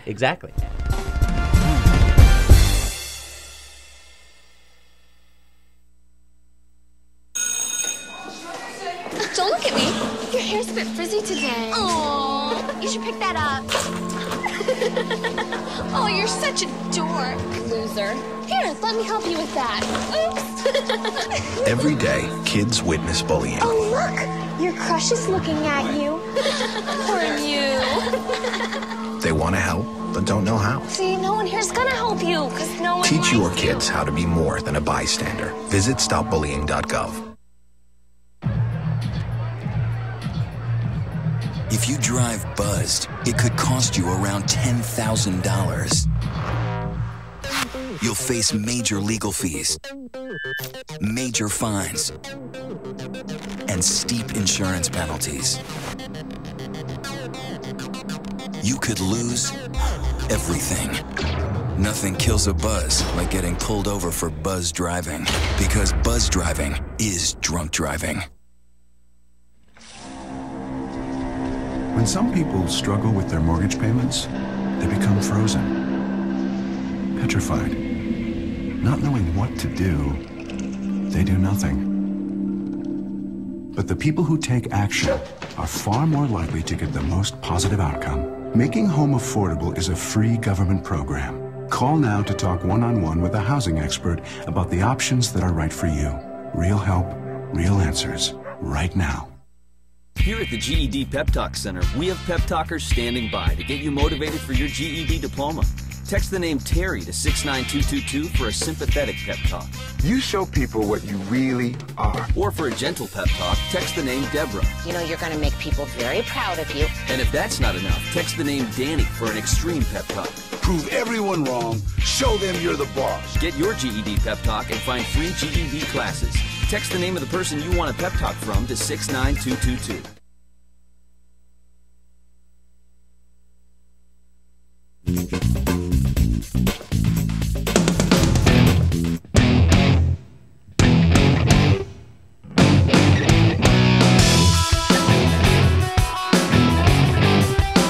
Follow us on Twitter @BP Show. This is The Bill Press Show. 33 minutes after the hour now. Here we go on a Friday, October 18. A little programming note. Van Jones will be joining us. Co-host on the left of Crossfire. That turns out to be next Friday. Not this Friday. Van Jones had his calendar a little screwed up. Not our fault. Not our problem. I don't think. I'm pretty sure it's not our fault. Doing a great job. Look forward to meeting with them next Friday, if not today. It's good to have you all with us here on this Friday, coming again from our nation's capital, where people got back to work yesterday, and people are already fearful of what might happen 2.5 months from now, just about 3 months from now, let's say, on January 15, when the government will shut down again unless Congress gets its stuff together and comes up with a budget agreement. And so that leads to the discussion the decision about whether we shut down the government again, I think, rests on how people end up asking the question, after they ask the question, this time around, with this government shutdown, who are the winners and who are the losers, right? Well, I think it's pretty clear. Let's start out with that and love your take on it. 866-55-PRESS. Who are the winners? Who are the losers? And really, the pertinent question from that is, will anything change the next time around? And will the Republican Party learn its lesson and not follow the Tea Party again off the cliff? So all of those things, put them together, 866-55-PRESS. But I think we'd all have to agree, even Republicans would have to agree, that the big winner here was President Obama. Look, he laid out his message, which was, I'm not going to demand anything. I'm not going to ask for any ransom. I'm not going to hold anybody hostage. I just have one request. You've got two things, rather. Two. Reopen the government and raise the debt ceiling. Reopen the government and raise the debt ceiling. And he said, I'm not going to give anything in return for those two things. I'm not going to negotiate those two things. No strings attached. He held his own, and guess what? That's what he got. Yeah. He got the government reopened and the debt ceiling raised, and those who had shut down the government and those who had threatened to default got nothing. They just caved in. They blinked, and the president, the big winner here, yesterday, President Obama, not gloating, not taking any victory lap, but saying, I hope we learned something from this. And one thing we learned from this is things cannot continue to go on this way in Washington. All my friends in Congress, understand that how business is done in this town has to change. Has to change. And one of the changes is, let's go back to the way things ought to run and how things ought to work. And that is, if you don't like something, what you do is you go through the legislative process or you go through the electoral process, and you either win. You get your bill through committee, you get your bill off the floor, you get your bill signed by the president, or you take on an incumbent who's got a different policy, and you take it to the people and you win an election. President Obama making that point. You don't like a particular policy or a particular president? then argue for your position. Go out there and win an election. Yeah. You know what he should have added? Go out there and win an election like I did in November 2012, where it was very clear. One of the big issues in that election, we remember, Mitt Romney said he was going to repeal Obamacare on day one. President Obama said the American people deserve health care, health insurance for themselves and for their families, and I'm going to make sure every American has access to that. The two conflicting messages. President Obama won that election. He's the big winner. I think another, again, your comments welcome here at 866-55-PRESS. I think another really big winner was Harry Reid. Harry Reid also held his own.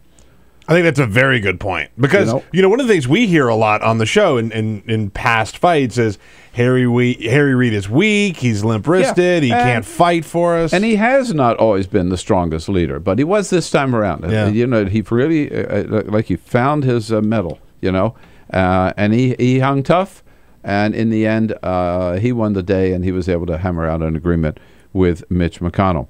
I think the losers certainly were twofold. One is John Boehner. I mean, we all knew John Boehner was a weak leader. This time, it was so sad, so apparent, so embarrassing. He clearly could not control his own caucus. And in the end, he just had to raise the white flag and say, look, we have no choice but to accept what the Senate has done because we can't do anything on our own.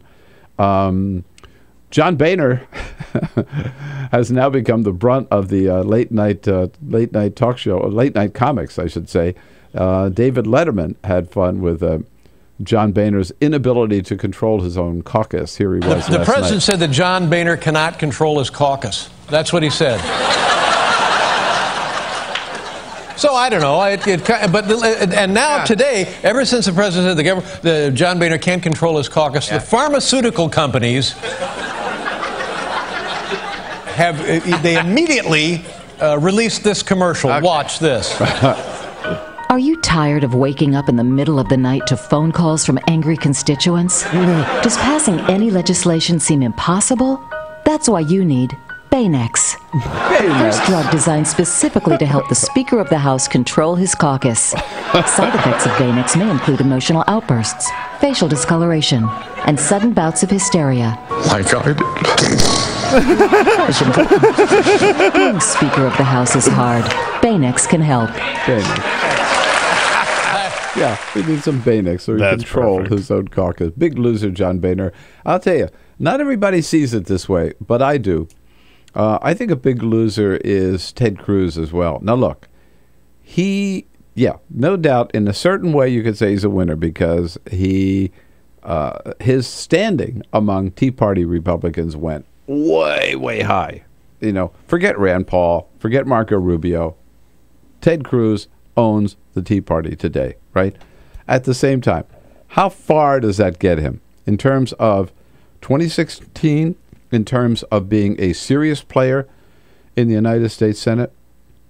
I think this showed that he is far, far, far too extreme. Remember, too extreme even for his own hometown newspaper, the Houston Chronicle, which a couple of days ago had a lead editorial saying they regretted endorsing Ted Cruz for Senate in 2012. And Ted Cruz showed, I think, what a loser he was yesterday in an interview with ABC's Jonathan Karl, where he still says he did the right thing and the Senate ended up doing the wrong thing. The deal last night was a terrible deal. The Washington establishment sold the American people down the river. It provided no relief for the millions of people who are hurting because of Obamacare. Yeah. So will Ted Cruz survive, or will Republicans say finally, hey, Ted, you took us down a blind alley once, on a suicidal path once, we're not going to go there again?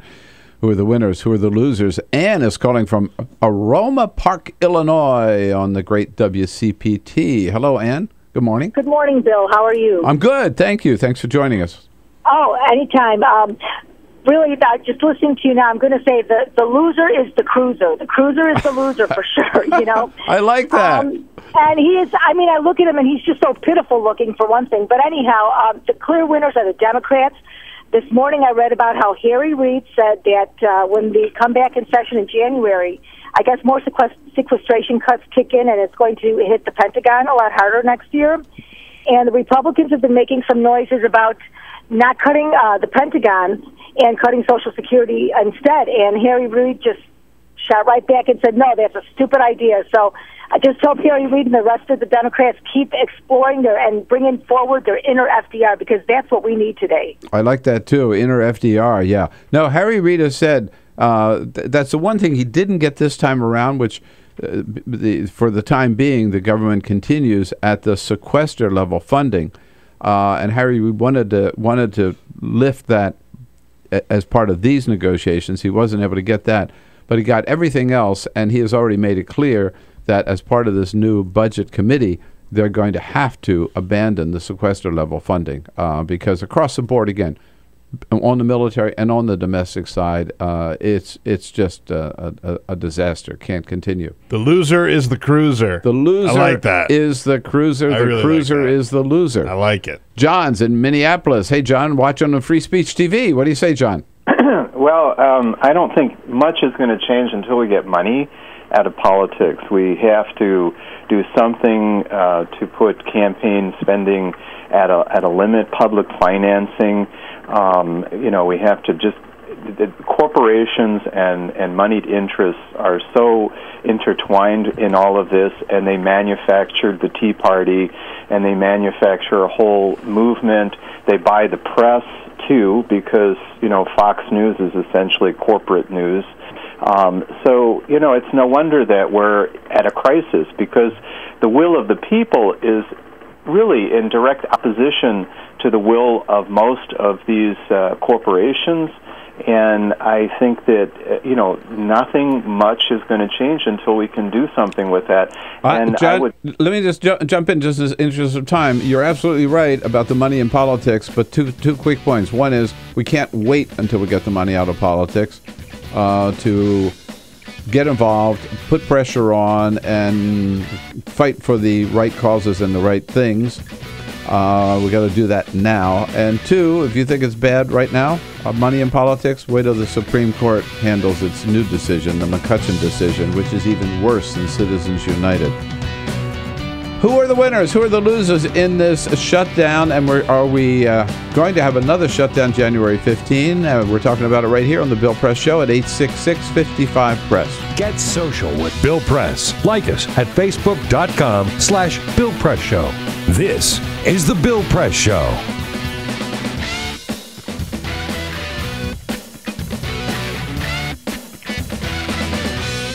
So this is my computer. This is your computer. Let's go on the internet. Let's go. Click it. Yes. Okay. I cursor in between the R and the E. Racing down, I want you to just push the period. She's gonna love me all over again. That's it. Jamaica, here you go. Here we go. Good job. Thank you. Thank you. And I did it by myself. Feel smarter. So, I'm kind of new here, but I've noticed a trend.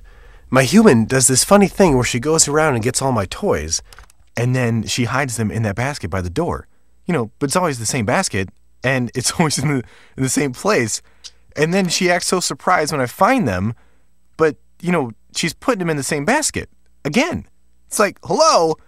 That's where you put it last time. You were the worst at hide and go seek.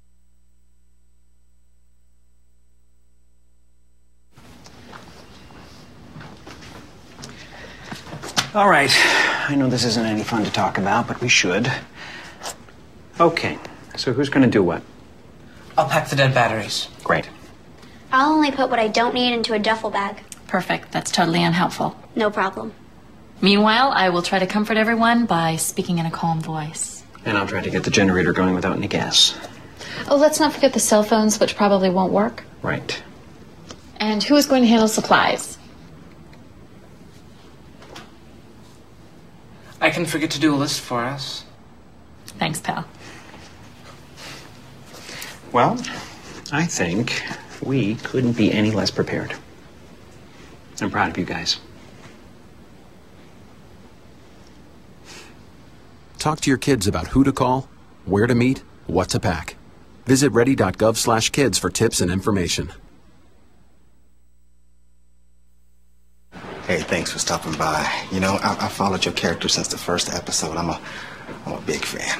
Big fan. Thank you. And listen, your storyline, it makes for incredible TV drama. Thing is, your drug use is very adult content. Too adult for the kids. So I'm gonna have to block you. Oh, man. Yeah. Well, have a good one. You're a nice lady.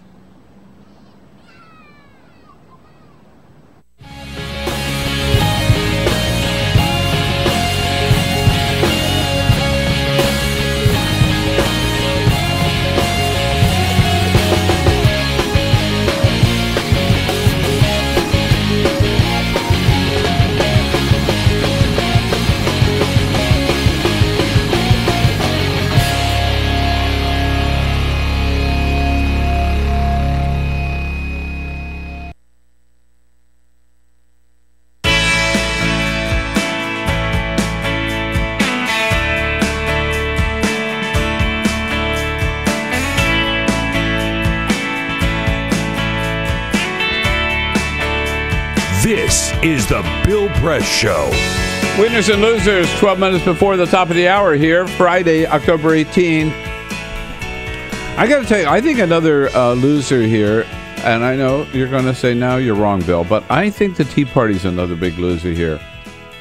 Yeah, they shut down the government for 2 weeks, but I think people now see what the Tea Party is all about, and you're going to see some of these Tea Party members of Congress knocked out in these supposedly ultra-safe districts. You're going to see them knocked out next year.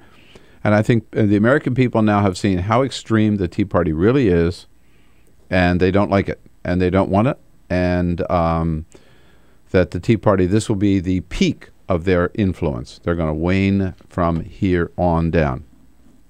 Check it out. 866-55-PRESS. You tell us your winners and losers. Peter? Bill, I know you're going to feel very sorry for supermodel Bar Raffelli. I'm not sure if you've ever seen her, but we're putting a picture up of what she looks like. Bar Raffelli? Bar Raffelli. If you're not familiar with her, we have a picture up on Free Speech TV or on TawkrTV. Are we allowed to put that picture up? I mean, it's a little racy, but it's pretty racy. No, it's FCC. It's within the guidelines, I'm sure. I think.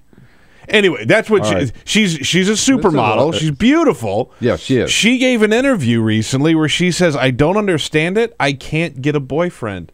She can't find anyone to date. She says, I look great. I'm cool. I like going out. I like being at home. I like eating. So what's wrong with me? Why am I alone? Ladies and gentlemen. Did she give her home number? She did not give her home number, but yeah, she is. There are websites that help people like that, right? In case you were wondering, her turn-ons include self-confidence, physical fitness, and generosity.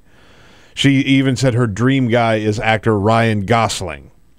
So, if you're a single man, she's on the market. She's looking for a boyfriend. There you go. Where's she live? She's all over that. I mean, she's a supermodel. She travels all the time. I'm sure she's in New York a lot. All right. There we go. Well, shame I'm married, or I would totally. We got 4 married men here, so we're can't help out. Sorry about that, but we can help out with who the winners and the losers are on this out of this shutdown battle. Wayne is out in Albuquerque, New Mexico, and KABQ. Hello, Wayne. Good morning, Mr. Press. Bill, thank you. Yes. Okay, Bill. I think that Mr. Obama and the Democrat Party are clearly the winners in the battle, and that the Republican Party, and in particular the Tea Party, are the losers in the political scheme of things. But the American people may be the losers again with regard to the unsustainable debt. And I don't even know who we owe the money to, so that may just be fiction. I don't know what that really means. Well, with regard, we owe the money to a lot of Americans who have bought the T-bills, but we owe the money to the Japanese and the Chinese too. But I think you're right, the American people, in terms of what the pain that was caused by the shutdown, and Wayne would be multiplied by a second shutdown in January, which is still possible. Well, as a conservative who's given up the Republican Party, I think they should completely give up the Affordable Care Act fight because, and this is where you and I may disagree, but as a thinking conservative, I believe that the Affordable Care Act will implode on its own, as the data is clearly showing right now. Maybe it'll improve, but the system isn't working well. And I don't think the liberals may have considered that the American people may actually be too complacent to actually sign up, even though they voted for President Obama and for the Affordable Care Act to be passed. Well, you may be right about that, and that's why the administration is putting so much effort and money, frankly, in telling people about it and convincing people to sign up. But you're on to something, Wayne. We disagree a little bit. We would agree on this. Here's where the Republicans, the Tea Partiers, were so dumb. If they really wanted to get the attention on the Affordable Care Act and its flaws, they should not have shut down the government. Because by shutting down the government, all the media has been focused on for the last 2 weeks has been the shutdown. Instead of, had there not been a shutdown, they would have been focused on the entirely inexcusable, indefensible, amateur hour job that the administration has done and HHS has done with the health exchanges. That would have been the number one story, how incompetent they are.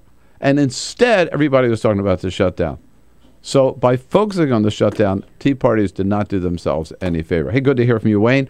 When we come back, I will let you know what the president is up to today on this Friday, October 18, getting back to work at the White House. Streaming live video right now at youtube.com/TawkrTV. That's TAWKR-TV. This is The Bill Press Show.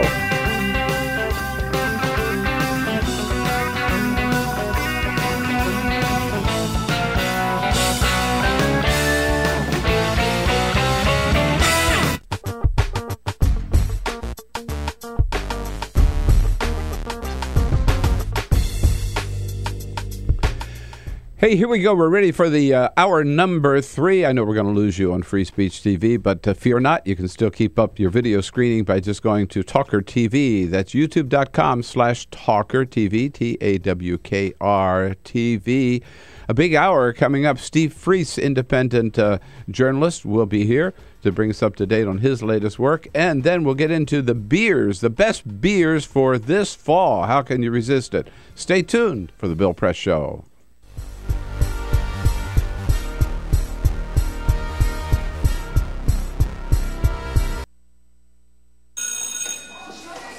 Don't look at me. Your hair's a bit frizzy today. Oh, you should pick that up. Oh, you're such a dork. Loser. Here, let me help you with that. Oops. Every day, kids witness bullying. Oh, look. Your crush is looking at you. Poor you. They want to help, but don't know how. See, no one here's gonna help you, because no one Teach your likes kids how to be more than a bystander. Visit stopbullying.gov. If you drive buzzed, it could cost you around $10,000. You'll face major legal fees, major fines, and steep insurance penalties. You could lose everything. Nothing kills a buzz like getting pulled over for buzz driving, because buzz driving is drunk driving. When some people struggle with their mortgage payments, they become frozen, petrified. Not knowing what to do, they do nothing. But the people who take action are far more likely to get the most positive outcome. Making home affordable is a free government program. Call now to talk one-on-one with a housing expert about the options that are right for you. Real help, real answers, right now. Here at the GED Pep Talk Center, we have pep talkers standing by to get you motivated for your GED diploma. Text the name Terry to 69222 for a sympathetic pep talk. You show people what you really are. Or for a gentle pep talk, text the name Deborah. You know you're going to make people very proud of you. And if that's not enough, text the name Danny for an extreme pep talk. Prove everyone wrong. Show them you're the boss. Get your GED pep talk and find free GED classes. Text the name of the person you want a pep talk from to 69222.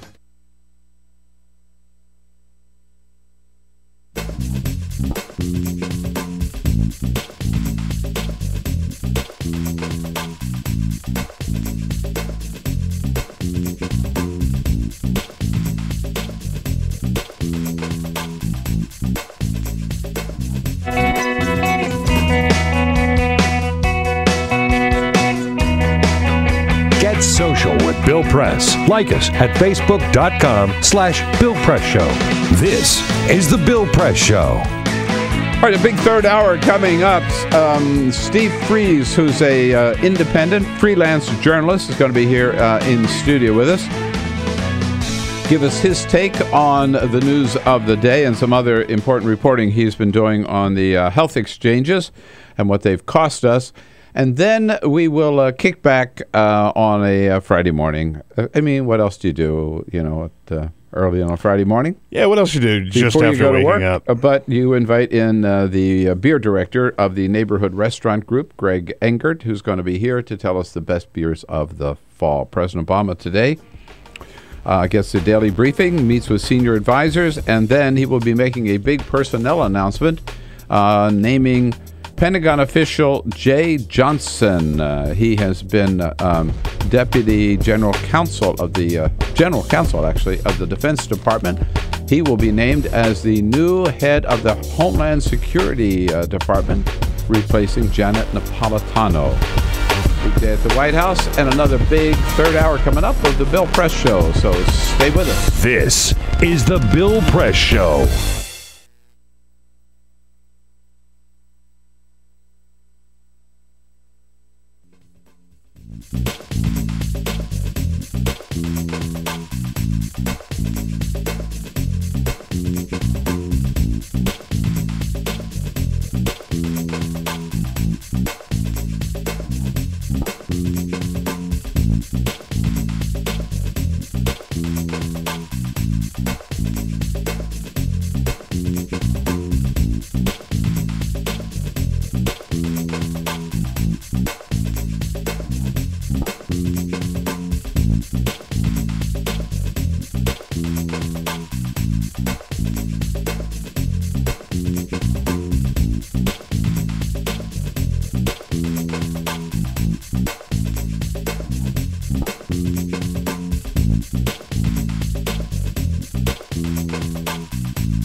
Broadcasting around the nation, on your radio, on your TV, and online.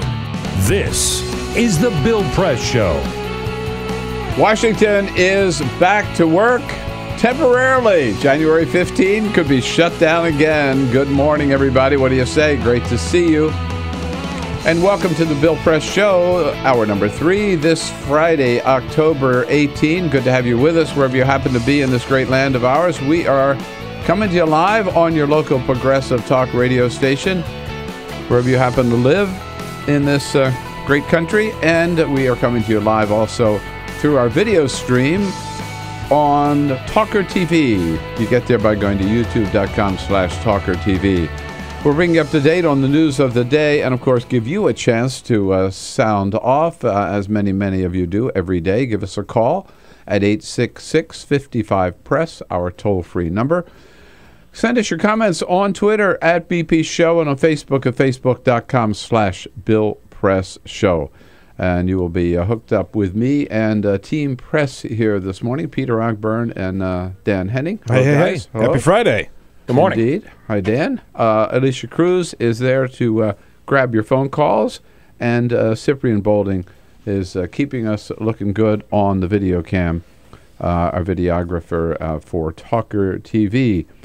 We can't get through. It's too busy a time. There's too much going on, too much for any of us to handle. we need the help of our friends, and we've invited in to join us to talk about the news of the day.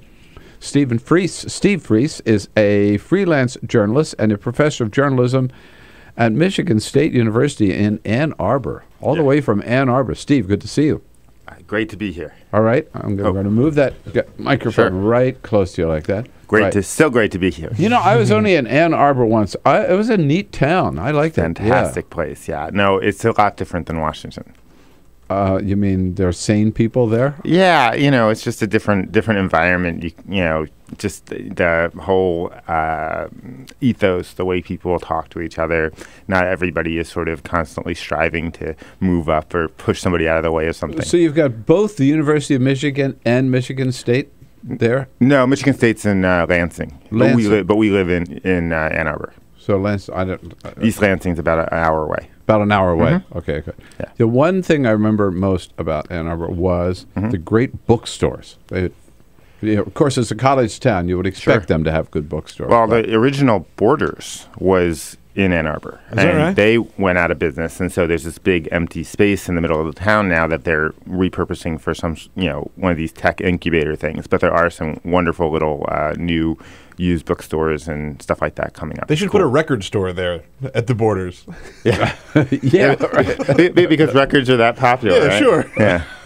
Yeah, no, it's a great little town. It's wonderful. Absolutely. And yeah, welcome. Thank you. Good to see you.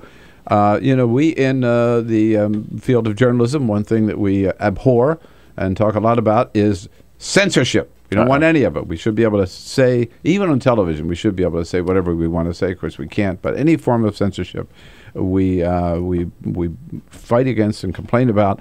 And Jimmy Kimmel now, in his evening show, has a weekly segment called Unnecessary Censorship. Last night, he put together some of the things said about the shutdown. These voices you will recognize speaking about the shutdown and how media censors unnecessarily bleep them out.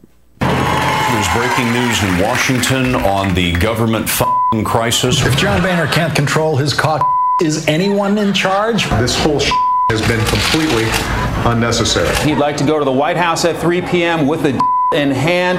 Others say it isn't a. It was sheer jubilation that broke out. Fans were definitely up.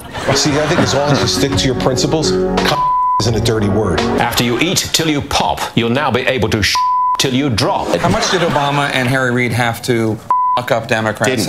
We were united. The president wants a increase. A friend explained to me today finally what Ted Cruz is doing, and I finally understand. He's having sex. That's great. Perfect. That's great fun. Taking those clips out of context and people them out. I love it. Yeah. Do you have any idea what it's like to try to teach a bunch of 20-year-olds how to use and not use certain words in articles? You try to explain the whole idea of using the F dash dash. I mean, just it seems silly even when you're trying to talk about it. I mean, I understand that there's a reason for it. No, I hadn't thought about that, but I'll bet. So but it's ridiculous sometimes, and particularly when we're talking about if there's a story about the use of a certain word, and we're constantly kind of dancing around what that word is. The word is. It's very strange. Yeah. I gave them the example of Joe Biden whispering in the president's ear. Yes, this is a big effing deal. When the health care bill was signed, and I honestly I know that some outlets actually spelled it out at least once because it's the vice president who's saying it. But for the most part, everybody just sort of went with this silly little, F dash dash, whatever. Right. Stupid. BFD is what we say here. Okay. Well, now, yeah. All right. So we've got Steve here for the first half hour. And don't forget, at the half hour, we are going to be sampling and tasting the best beers for fall 2013. Call my sponsor. Yes. And we'll get right to the news of the day with Steve Freese. But first, this is Dan the always Full has the Court biggest Press. hits. On this Friday, other headlines making news in sports. The Boston Red Sox jumped out to an early 4-0 lead in Game 5 of the American League Championship Series last night, but it wouldn't stay that way. The Tigers clawed their way back, putting up 3 runs, but that's all they would get. So the Red Sox head back to Fenway Park with a 3-2 series lead. They can punch their ticket to the World Series with a win Saturday with Clay Buchholz on the mound pitching against the Tigers' Max Scherzer. I'm still holding out for Dodgers Red Sox. Lawyers? Yep. That's gonna be exciting next game between Boston and Detroit in Fenway. Absolutely It'll be exciting. We were suddenly Detroit fans. I mean, I grew up a Mets fan, but now we're there in Michigan, so I guess right. We take what we can get. And these one of these things where But the Tigers is the only thing working in Detroit, right? They are among the only things. That's true. We should just let the Tigers run the government of Detroit. I mean, they seem to win. They're successful. They can do it. Ashton Kutcher continues to rake in the big bucks. Forbes magazine says the 2.5 Men star is the highest paid TV actor this year, earning a $24 million paycheck. It's just over $1 million for a 22-minute episode. His co-star, John Cryer, is second on the list. He earned $21 million. Ray Romano is third place, earning $16 million. Is he even on TV anymore? Yeah, and he's making all that money off of syndication royalties. Parenthood too. Yep, he's on Parenthood, but he's not making the money on Parenthood. No, he's making the money from syndication. And Neil Patrick Harris is in fourth place. Okay. We're not in the top 10, but no, we're not yet. Pretty high. Check back next year. And maybe one of the more popular things to come back online when the government reopened yesterday was the Smithsonian's National Zoo Panda Cam, which watches the new 8-week-old panda cub at the zoo here in Washington. It's got the entire nation talking. A much bigger cub appeared yesterday since we last saw it, gained 2 pounds during the 16-day shutdown. It's now about 5 pounds. Good for somebody. In total, and it is slowly starting to open its eyes as well. They should get the voiceover from the person who does the recap on Glee to come on to the webcam and say, well, this is what you missed during the shutdown.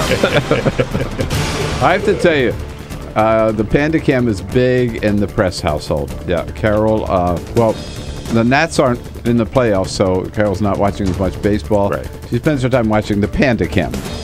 Did you watch the Shibu, the Japanese dogs that everybody watches? They're this litter of these little Shibu Inus, or I don't know what they're called exactly, but I didn't see that. They're really big, and so every year there's a new litter, and so you just sort of watch them until they get adopted out. Oh, I have to watch that. That sounds awesome. Yeah. No, man, you're working on all kinds of stuff there, right? What's big in Ann Arbor is not necessarily what's big in Washington. Oh no, this thing is huge. All right. So what's been big in Washington, of course, is this. I'm interested from the heartland. Your take on this unnecessary, ridiculous, and no-win government shutdown. Yeah, I mean, people out in the middle of the country were just sort of appalled by what was happening when they couldn't use their parks, and they, were worried about their ROTC checks, and the students who have aid from various forms, researchers that are expecting money that were worried that if it went much longer than a month, they might not be funded. It's all just nuts out there. And it's interesting because had I been here in Washington, I was at Politico for a while, I imagine it would have been sort of a Groundhog's Day thing there. I don't think anybody thinks any of this is any good. But, like anything else, that after a day or two, people just sort of say, okay, well, this is crazy, but I got to get on with my life. Mm-hmm.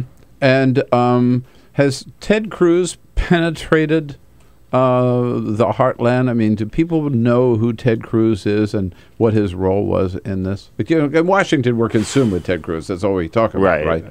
I mean, I give my students a news quiz in the beginning of every class, and they're not the best informed people, being young students and so on. I'm just trying to get them to read the paper, but they knew who he was. They didn't know what state he was from, but they knew who he was. Really? So yeah. And did they know how crazy he is? Well, I try not to get into that kind of thing in class. I'm trying to teach these journalists to be journalists. All right, I got that. And I try to convince them that their opinions don't matter. So, mine don't either until I'm here on the radio with you.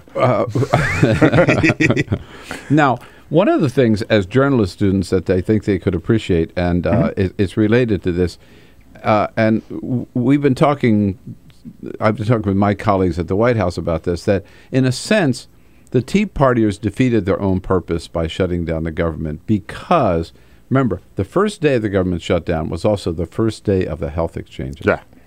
Oh, my gosh, yeah. Which turned out to be a disaster. But that was basically there was a little reporting on it, but not much because everybody was focused on the shutdown. And had the Tea Party not shut down the government, then all the news would have been bad news, really bad news about the HHS, the health exchanges, and the whole collapse of it. So it's almost a like poetic justice, because this group of folks that hates this law so much that they will do all of these things that are really irrelevant to the law in order to show how much they hate it. And then if they would just get out of their own way, they would probably have a better chance of making some progress as they define it. You know, the funny thing about it is that they said that. In the first place, they said, you know, this law is going to collapse on its own. Exactly, yeah. Well, I don't know that that's necessarily true, but this is certainly, in its first big moment, a pretty big sign of just how complex and you know, messy it's going to be to implement it. And what happened to the health exchanges? Why did it collapse? Was it incompetence, or was it, in fact, as the administration claims, just too much traffic? No, it's not the traffic. It's not the traffic. That was spin the first week. I mean, and it maybe was acceptable to claim that the first week, but that's sort of it's like a 2004 excuse. You know, I mean, what does it take to handle traffic? You add some servers, you add a cloud, you get on with it. That's not the problem. The problem is that the site is functionally disastrous. Part of the problem is also politics. You know, they said they were going to open these exchanges on October 1st of this year, and they had to stick with it, and they were getting so much pressure about delays and this and that they just couldn't bring themselves to postpone it, even though some of the folks in the HHS clearly knew that the system was not ready. So how much money did we waste? Well, I mean, it depends on who you talk to in terms of whether it's waste or not. I can tell you that, I mean, I've looked at the contracts, and I did a piece for New York Magazine, and our best guess from what we see is that the major company, CGI Federal, which is a Canadian company with a headquarters also in Fairfax, Virginia, they are feasting on about $515 million in contracts that they let out, and are mostly responsible for the website and also the IT behind it. Because part of the thing that you don't see is that this system has to interact with a whole host of government agencies, and also with in the case of the Federal Exchange, 36, I think, state government and their own wrinkles in terms of how they handle Medicare and Medicaid payments, and it's all connected. There's no doubt it's a complex task. There's also no doubt that's a ridiculous price tag, even for a complicated task. And we hired a Canadian company to do it? Well, this is a company, and this is the thing that's interesting, because we talk about the Republicans sort of falling all over themselves and getting ahead of themselves. The Republicans are going to do it again. They're about to start. I mean, it's already happened. They've decided to start pivoting towards this question of who is this company and how did they get into bed with the Obama administration and the NRCC. Before the deal was signed on the budget deal, they put out this sort of breathless email on Wednesday where they said they want to have an investigation into the sweetheart deals between CGI and the Obama administration, and we need a petition to get an investigation going. To which I was wondering who they were petitioning, since they control the House. They can do whatever investigations they want. They're calling for a petition of themselves, I guess. It's very strange. Well, they're up to a lot of strange tech. I'm not sure they'll be able to have a hearing on this because they're too busy. There are too many hearings on Benghazi. Right. Well, or the IRS. So do they have time for another investigation? I'm not sure. Steve Freese is here. He's a freelance journalist, professor of journalism at MSU. When we come back, he's also talked about the NRA and their gun registry. Oh, my. This is the Bill Press Show.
But right now, we're here with Steve Freese, freelance journalist from Ann Arbor, Michigan, formerly with Politico here in Washington, D.C. Why'd you leave Politico? It wasn't my thing.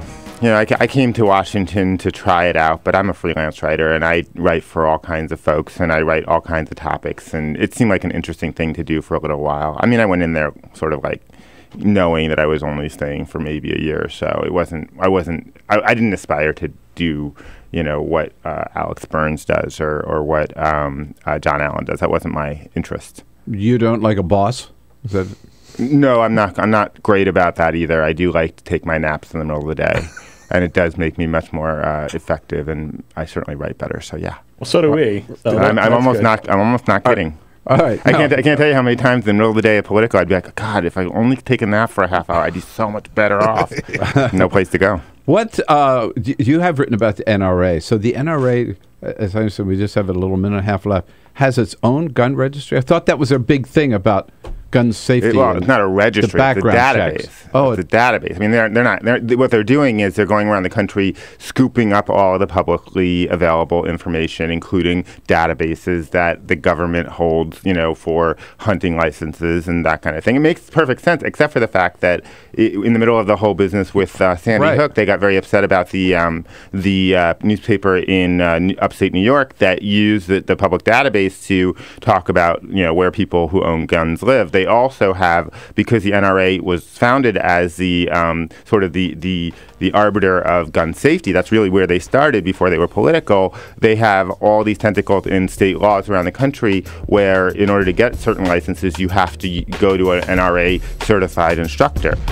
So they take all those names from there, and you know, they have the biggest registry of anybody. Oh my God! If you want to call it that. They're the ones who complained about the background checks. Steve Freese, you're into a lot of good stuff. We don't have enough time, so come back and see us again as soon as you can. This great to do it. is the Bill Press Show.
live video right now at youtube.com/TawkrTV. That's TAWKR-TV. This is The Bill Press Show. Hey, what do you say? 33 minutes after the hour. Happy Friday, October 18. And happy almost fall. And I know you're like us. You're thinking about, what beers do I start drinking for the fall? Because, You know, we had our summer beers, right? Yeah. And that's kind of running out. So we turn again to our friend, head of the neighborhood restaurant group. At least he's the beer director of the neighborhood restaurant group, Greg Engert. Did I pronounce that correctly? You did. But got it in studio with us this morning. Greg, nice to see you. Thanks for coming in. Thanks for having me back. You have to excuse Bill. He's already been drinking this morning. So.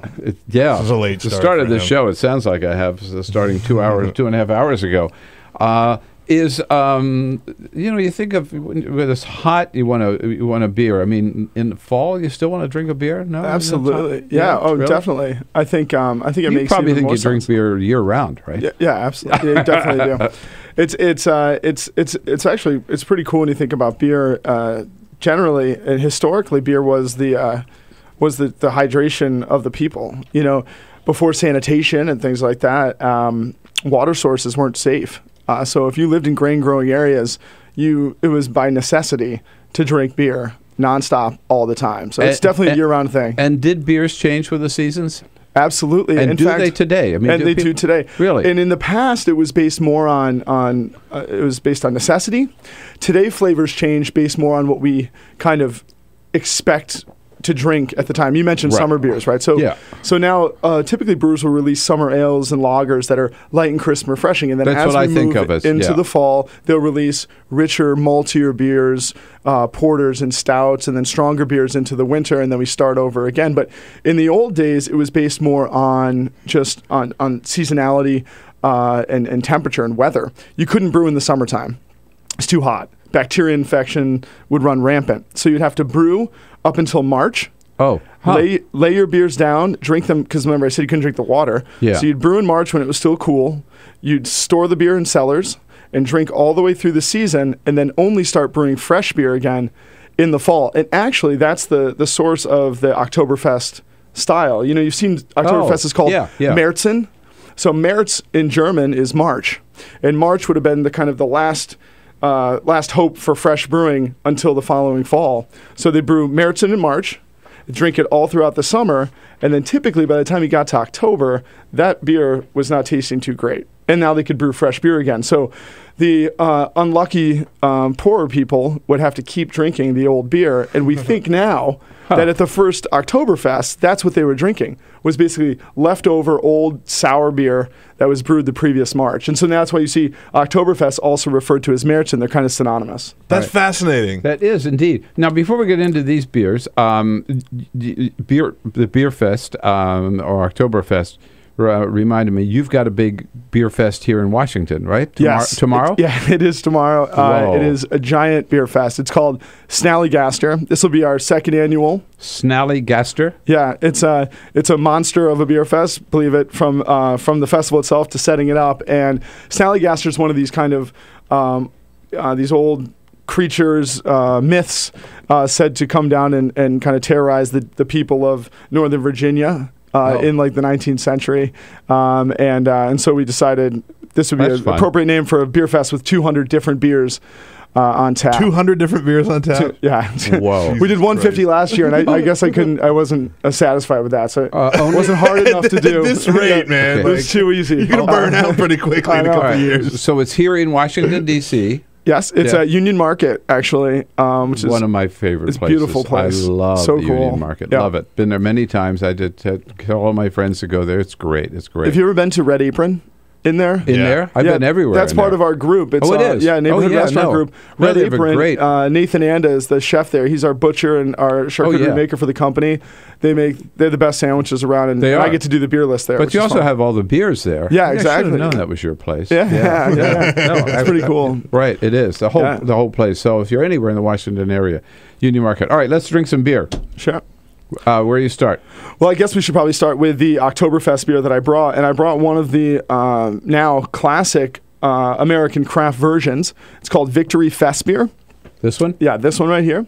Okay. It's from Victory Brewing Company up in Downingtown, Pennsylvania, opened in 1996. This beer was actually part of one of the first 3 beers they ever brewed commercially at Victory Brewing Company, and it's so good that they continue to brew it seasonally now every year since for almost 20 years going on. Fest beer, it says, a rich American lager. Sorry, you can tell I'm not a beer drinker. In the tradition of Oktoberfest. And which one is it? It's the one in this slender glass. Yep. All right, cool. Here we go. Yeah. So you'll see it's got like this really Why aren't nice you drinking? amber. I got a beer festival tomorrow. I imagine you'll be doing plenty of drinking tomorrow. Yeah, and lots of setting up today. So this is basically what's cool about an Oktoberfest style, and at least the way that American craft brewers make them is that they're still light and refreshing. So they almost have a kind of summer lager mentality to them. But they employ this really nice Vienna and Munich malts, which give it just that little bit of richness on the palate, that toasty quality, a little bit of a biscuity note, hints of dark bread and things like that. So it's kind of a perfect transition beer from summer into autumn. I was going to say, this doesn't taste much different than like the stuff that I drank in college, but this has a lot more character. Exactly. A lot more character to it. So it's great. It's like, not all craft beer has to be 12% or has to be like really, really big and intensely flavored. But if you're going to drink something that's more restrained and mild, it should at least have subtle nuance like this beer has. The first thing I tasted on this was the bread, and then you mentioned that, and I was like, oh, perfect. Got it. Got one. That's delicious. Yeah, and perfect for breakfast. Might I add? And I should say too, also Hey, you want to use your microphone over there, drunkie? My breakfast, I have some pretzels. I like You like the pretzels with your beer? Yeah. All right. If you're gonna drink beer for breakfast, move along you here. should eat Next one. So the next beer is, and this is going to be in the tulip glass in front of you. This one right here. Right. Got it. This is from a very new brewery that just opened and just came down to our market. This one? Now, no, it's this one right here. This one, okay. The brewery is called Saucony Creek. It's from Kutztown, Pennsylvania, and it's called Captain Pumpkin's Maple Mistress. Maple? I've never had maple beer. So the cool thing about this, Mistress. So it doesn't actually have any pumpkin in it. But it does have squash, which is not much of a difference when you're talking about brewing, because most of the sugars from these gourds get fermented out. So it doesn't really taste like pumpkin, but it tastes like pumpkin pie, and that's because of the spices that they add: the clove, the allspice, the cardamom, the nutmeg, the cinnamon, and then there is a little bit of maple syrup in there, some of which comes through to give it a little bit of a syrup sweetness. This is for pies. Yeah, totally. Nutmeg. This is for when you maybe want some pancakes, but you also want to get a little hammered too. Yeah. Perfect. I love this. Is actually very similar to Shipyard Pumpkinhead, I think. Yeah, it is in a way, but it's a little bigger. Sweeter. It's 10. This is, I should have mentioned, this is 10% alcohol. Yeah. Good night, everyone. This is delicious. Wow. See you in a couple weeks. It's crazy. It really is. It's great. It's delicious. And by the way, you all are actually you're among the first people to taste this beer, because the brewery just opened and literally these cases just got to DC for the first time. This is really delicious. It's really tasty. Yeah. And by the way, we're tweeting out these beers and putting them on our Facebook page too for everyone listening and watching at home, so you can look them up later.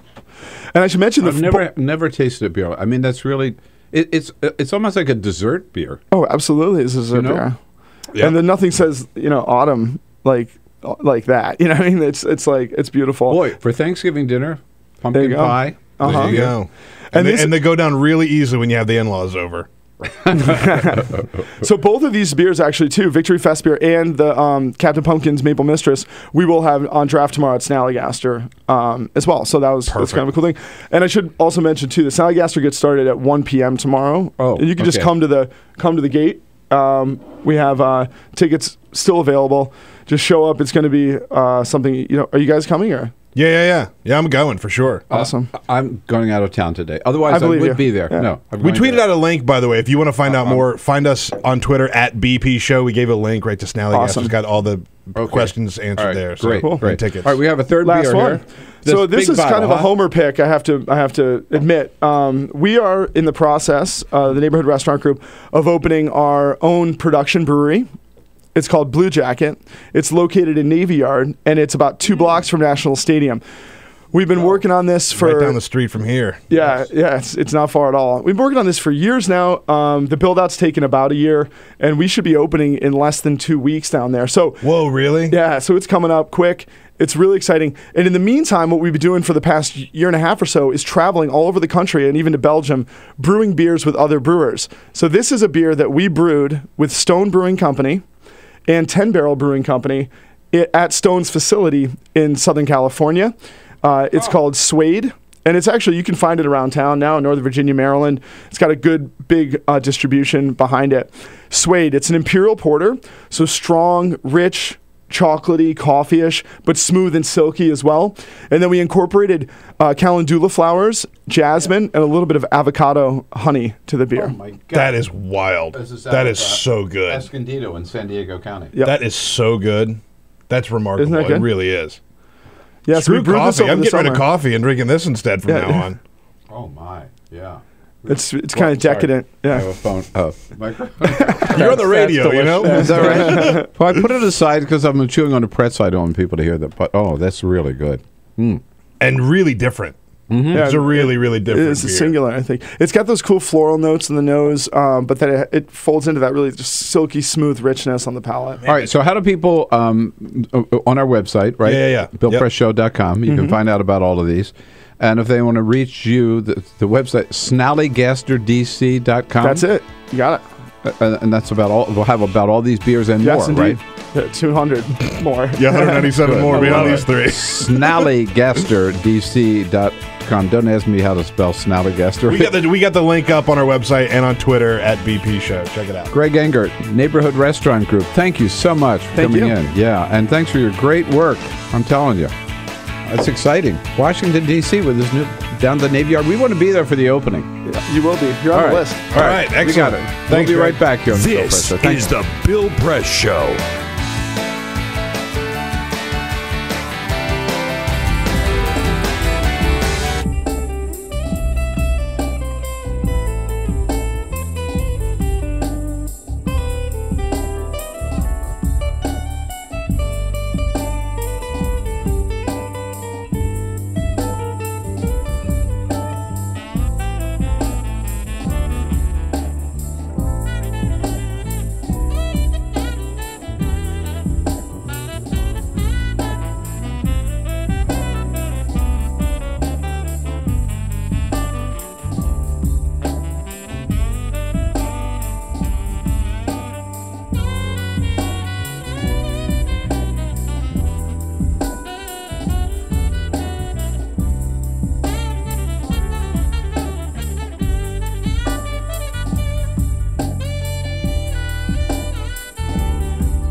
streaming live video right now at youtube.com/TawkrTV. That's TAWKR-TV. This is The Bill Press Show.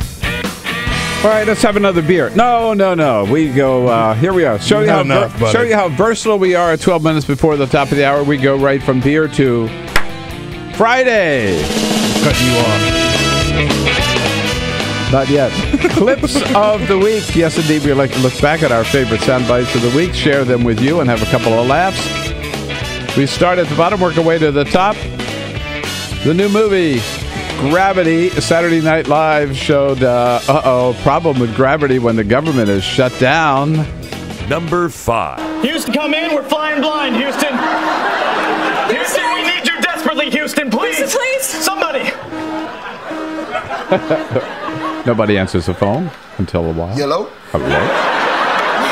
This is Dr. Janet Stone. We've become detached from the Hubble telescope. Mission control, we are at 4% oxygen and dropping. Please advise. Mission control is not here right now, but can I take a message? What do you mean they're not here? I know. Well, this is awkward, but the government has shut down.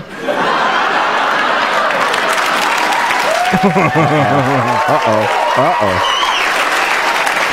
It turns out I'm the only essential employee in the place. But I could have told you that months ago. The janitor answers the phone. Yes, indeed. Well, the Bill Press Show made a little news when Congressman Bruce Braley from Iowa was in and told us it was important to keep the house gym open. The only problem during the shutdown, was that members had to wash their own towels. Jimmy Kimmel had fun with that. Number 4. They were quick to point out that the gym is not fully operational because towel service is no longer available due to the shutdown. So everyone is suffering. I worked out today without a towel. I worked out today without a towel. I went to work wet. I tried to use newspapers to dry off. Wouldn't recommend it. No towel for me. No towel. No towel. We go without towels. Because sacrifices must be made. Congress, wet because we care. Congress, wet because we care. A lot of fun with that. Well, more and more people saying that the Washington football team has to change its name. During the game, this week's game of the Washington football team, Bob Costas on NBC at the halftime, he is the latest to jump on the bandwagon to change the name. Number 3. Think for a moment about the term Redskins and how it truly differs from all the others. Ask yourself what the equivalent would be if directed toward African Americans, Hispanics, Asians, or members of any other ethnic group. When considered that way, Redskins can't possibly honor a heritage or a noble character trait, nor can it possibly be considered a neutral term. It's an insult, a slur, no matter how benign the present-day intent. Whew, couldn't get any stronger than that. By the way, this morning's Washington Post, Charles Krauthammer, conservative columnist, joins Bob Costas in demanding that the name be changed. Well, when it was all over, the big loser, John Boehner, he didn't think so. He said, hey, we did a pretty good job. Number 2. Well, listen, we've been locked in a fight over here trying to bring government down to size, trying to do our best to stop Obamacare, and we fought the good fight. We just didn't win. No, they didn't fight the good fight. It was a dumb-ass, stupid fight, and they never should have fought it, and they wouldn't have if he had been willing to stand up to the Tea Partiers. So take that, John Boehner. Why did Ted Cruz do what he did? Well, Alex Castellanos, Republican strategist, talking with Anderson Cooper, thought he had the answer. Number one. A friend explained to me today, finally, what Ted Cruz is doing, and I finally understand. He's having bunny sex. This is the late-night edition of 360. In nature, there are boom and bust cycles. The snowshoe hair every 10 years multiplies six-fold. Are you high? What are you talking about? I'm high. Let me explain. Totally high. I wish I was after here. The snowshoe hair, I thought it's a marvelous explanation. Every 6 years, every 10 years multiplies six-fold. Right. Bunnies like sex, apparently. But I've wanted to ask many a guest that question. Are you high? We asked the question, are you drunk? You learn things every day here. Today we learned about the snowshoe hare. Snowshoe hare. There you go. I'll be back with a parting shot. This is the Bill Press Show.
Shot with Bill Press.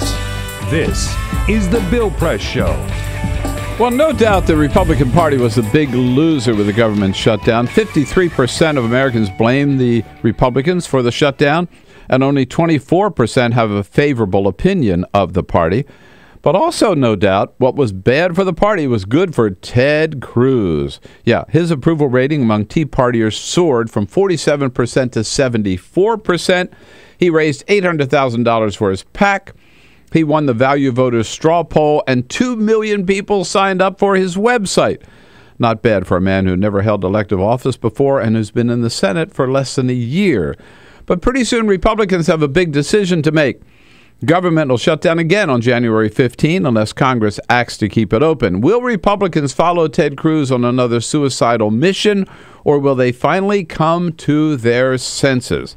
That is the big question. That is the big decision facing the Republican Party. For the good of the country and for the good of the Republican Party, Let's hope they reject Ted Cruz once and for all. That's my parting shot for today, folks. Here we go into the weekend. Hope you have a chance. Make sure you make time to kick back and relax. Recharge your batteries. Have a great weekend. Come back here and see us again on Monday morning. This is the Bill Press Show.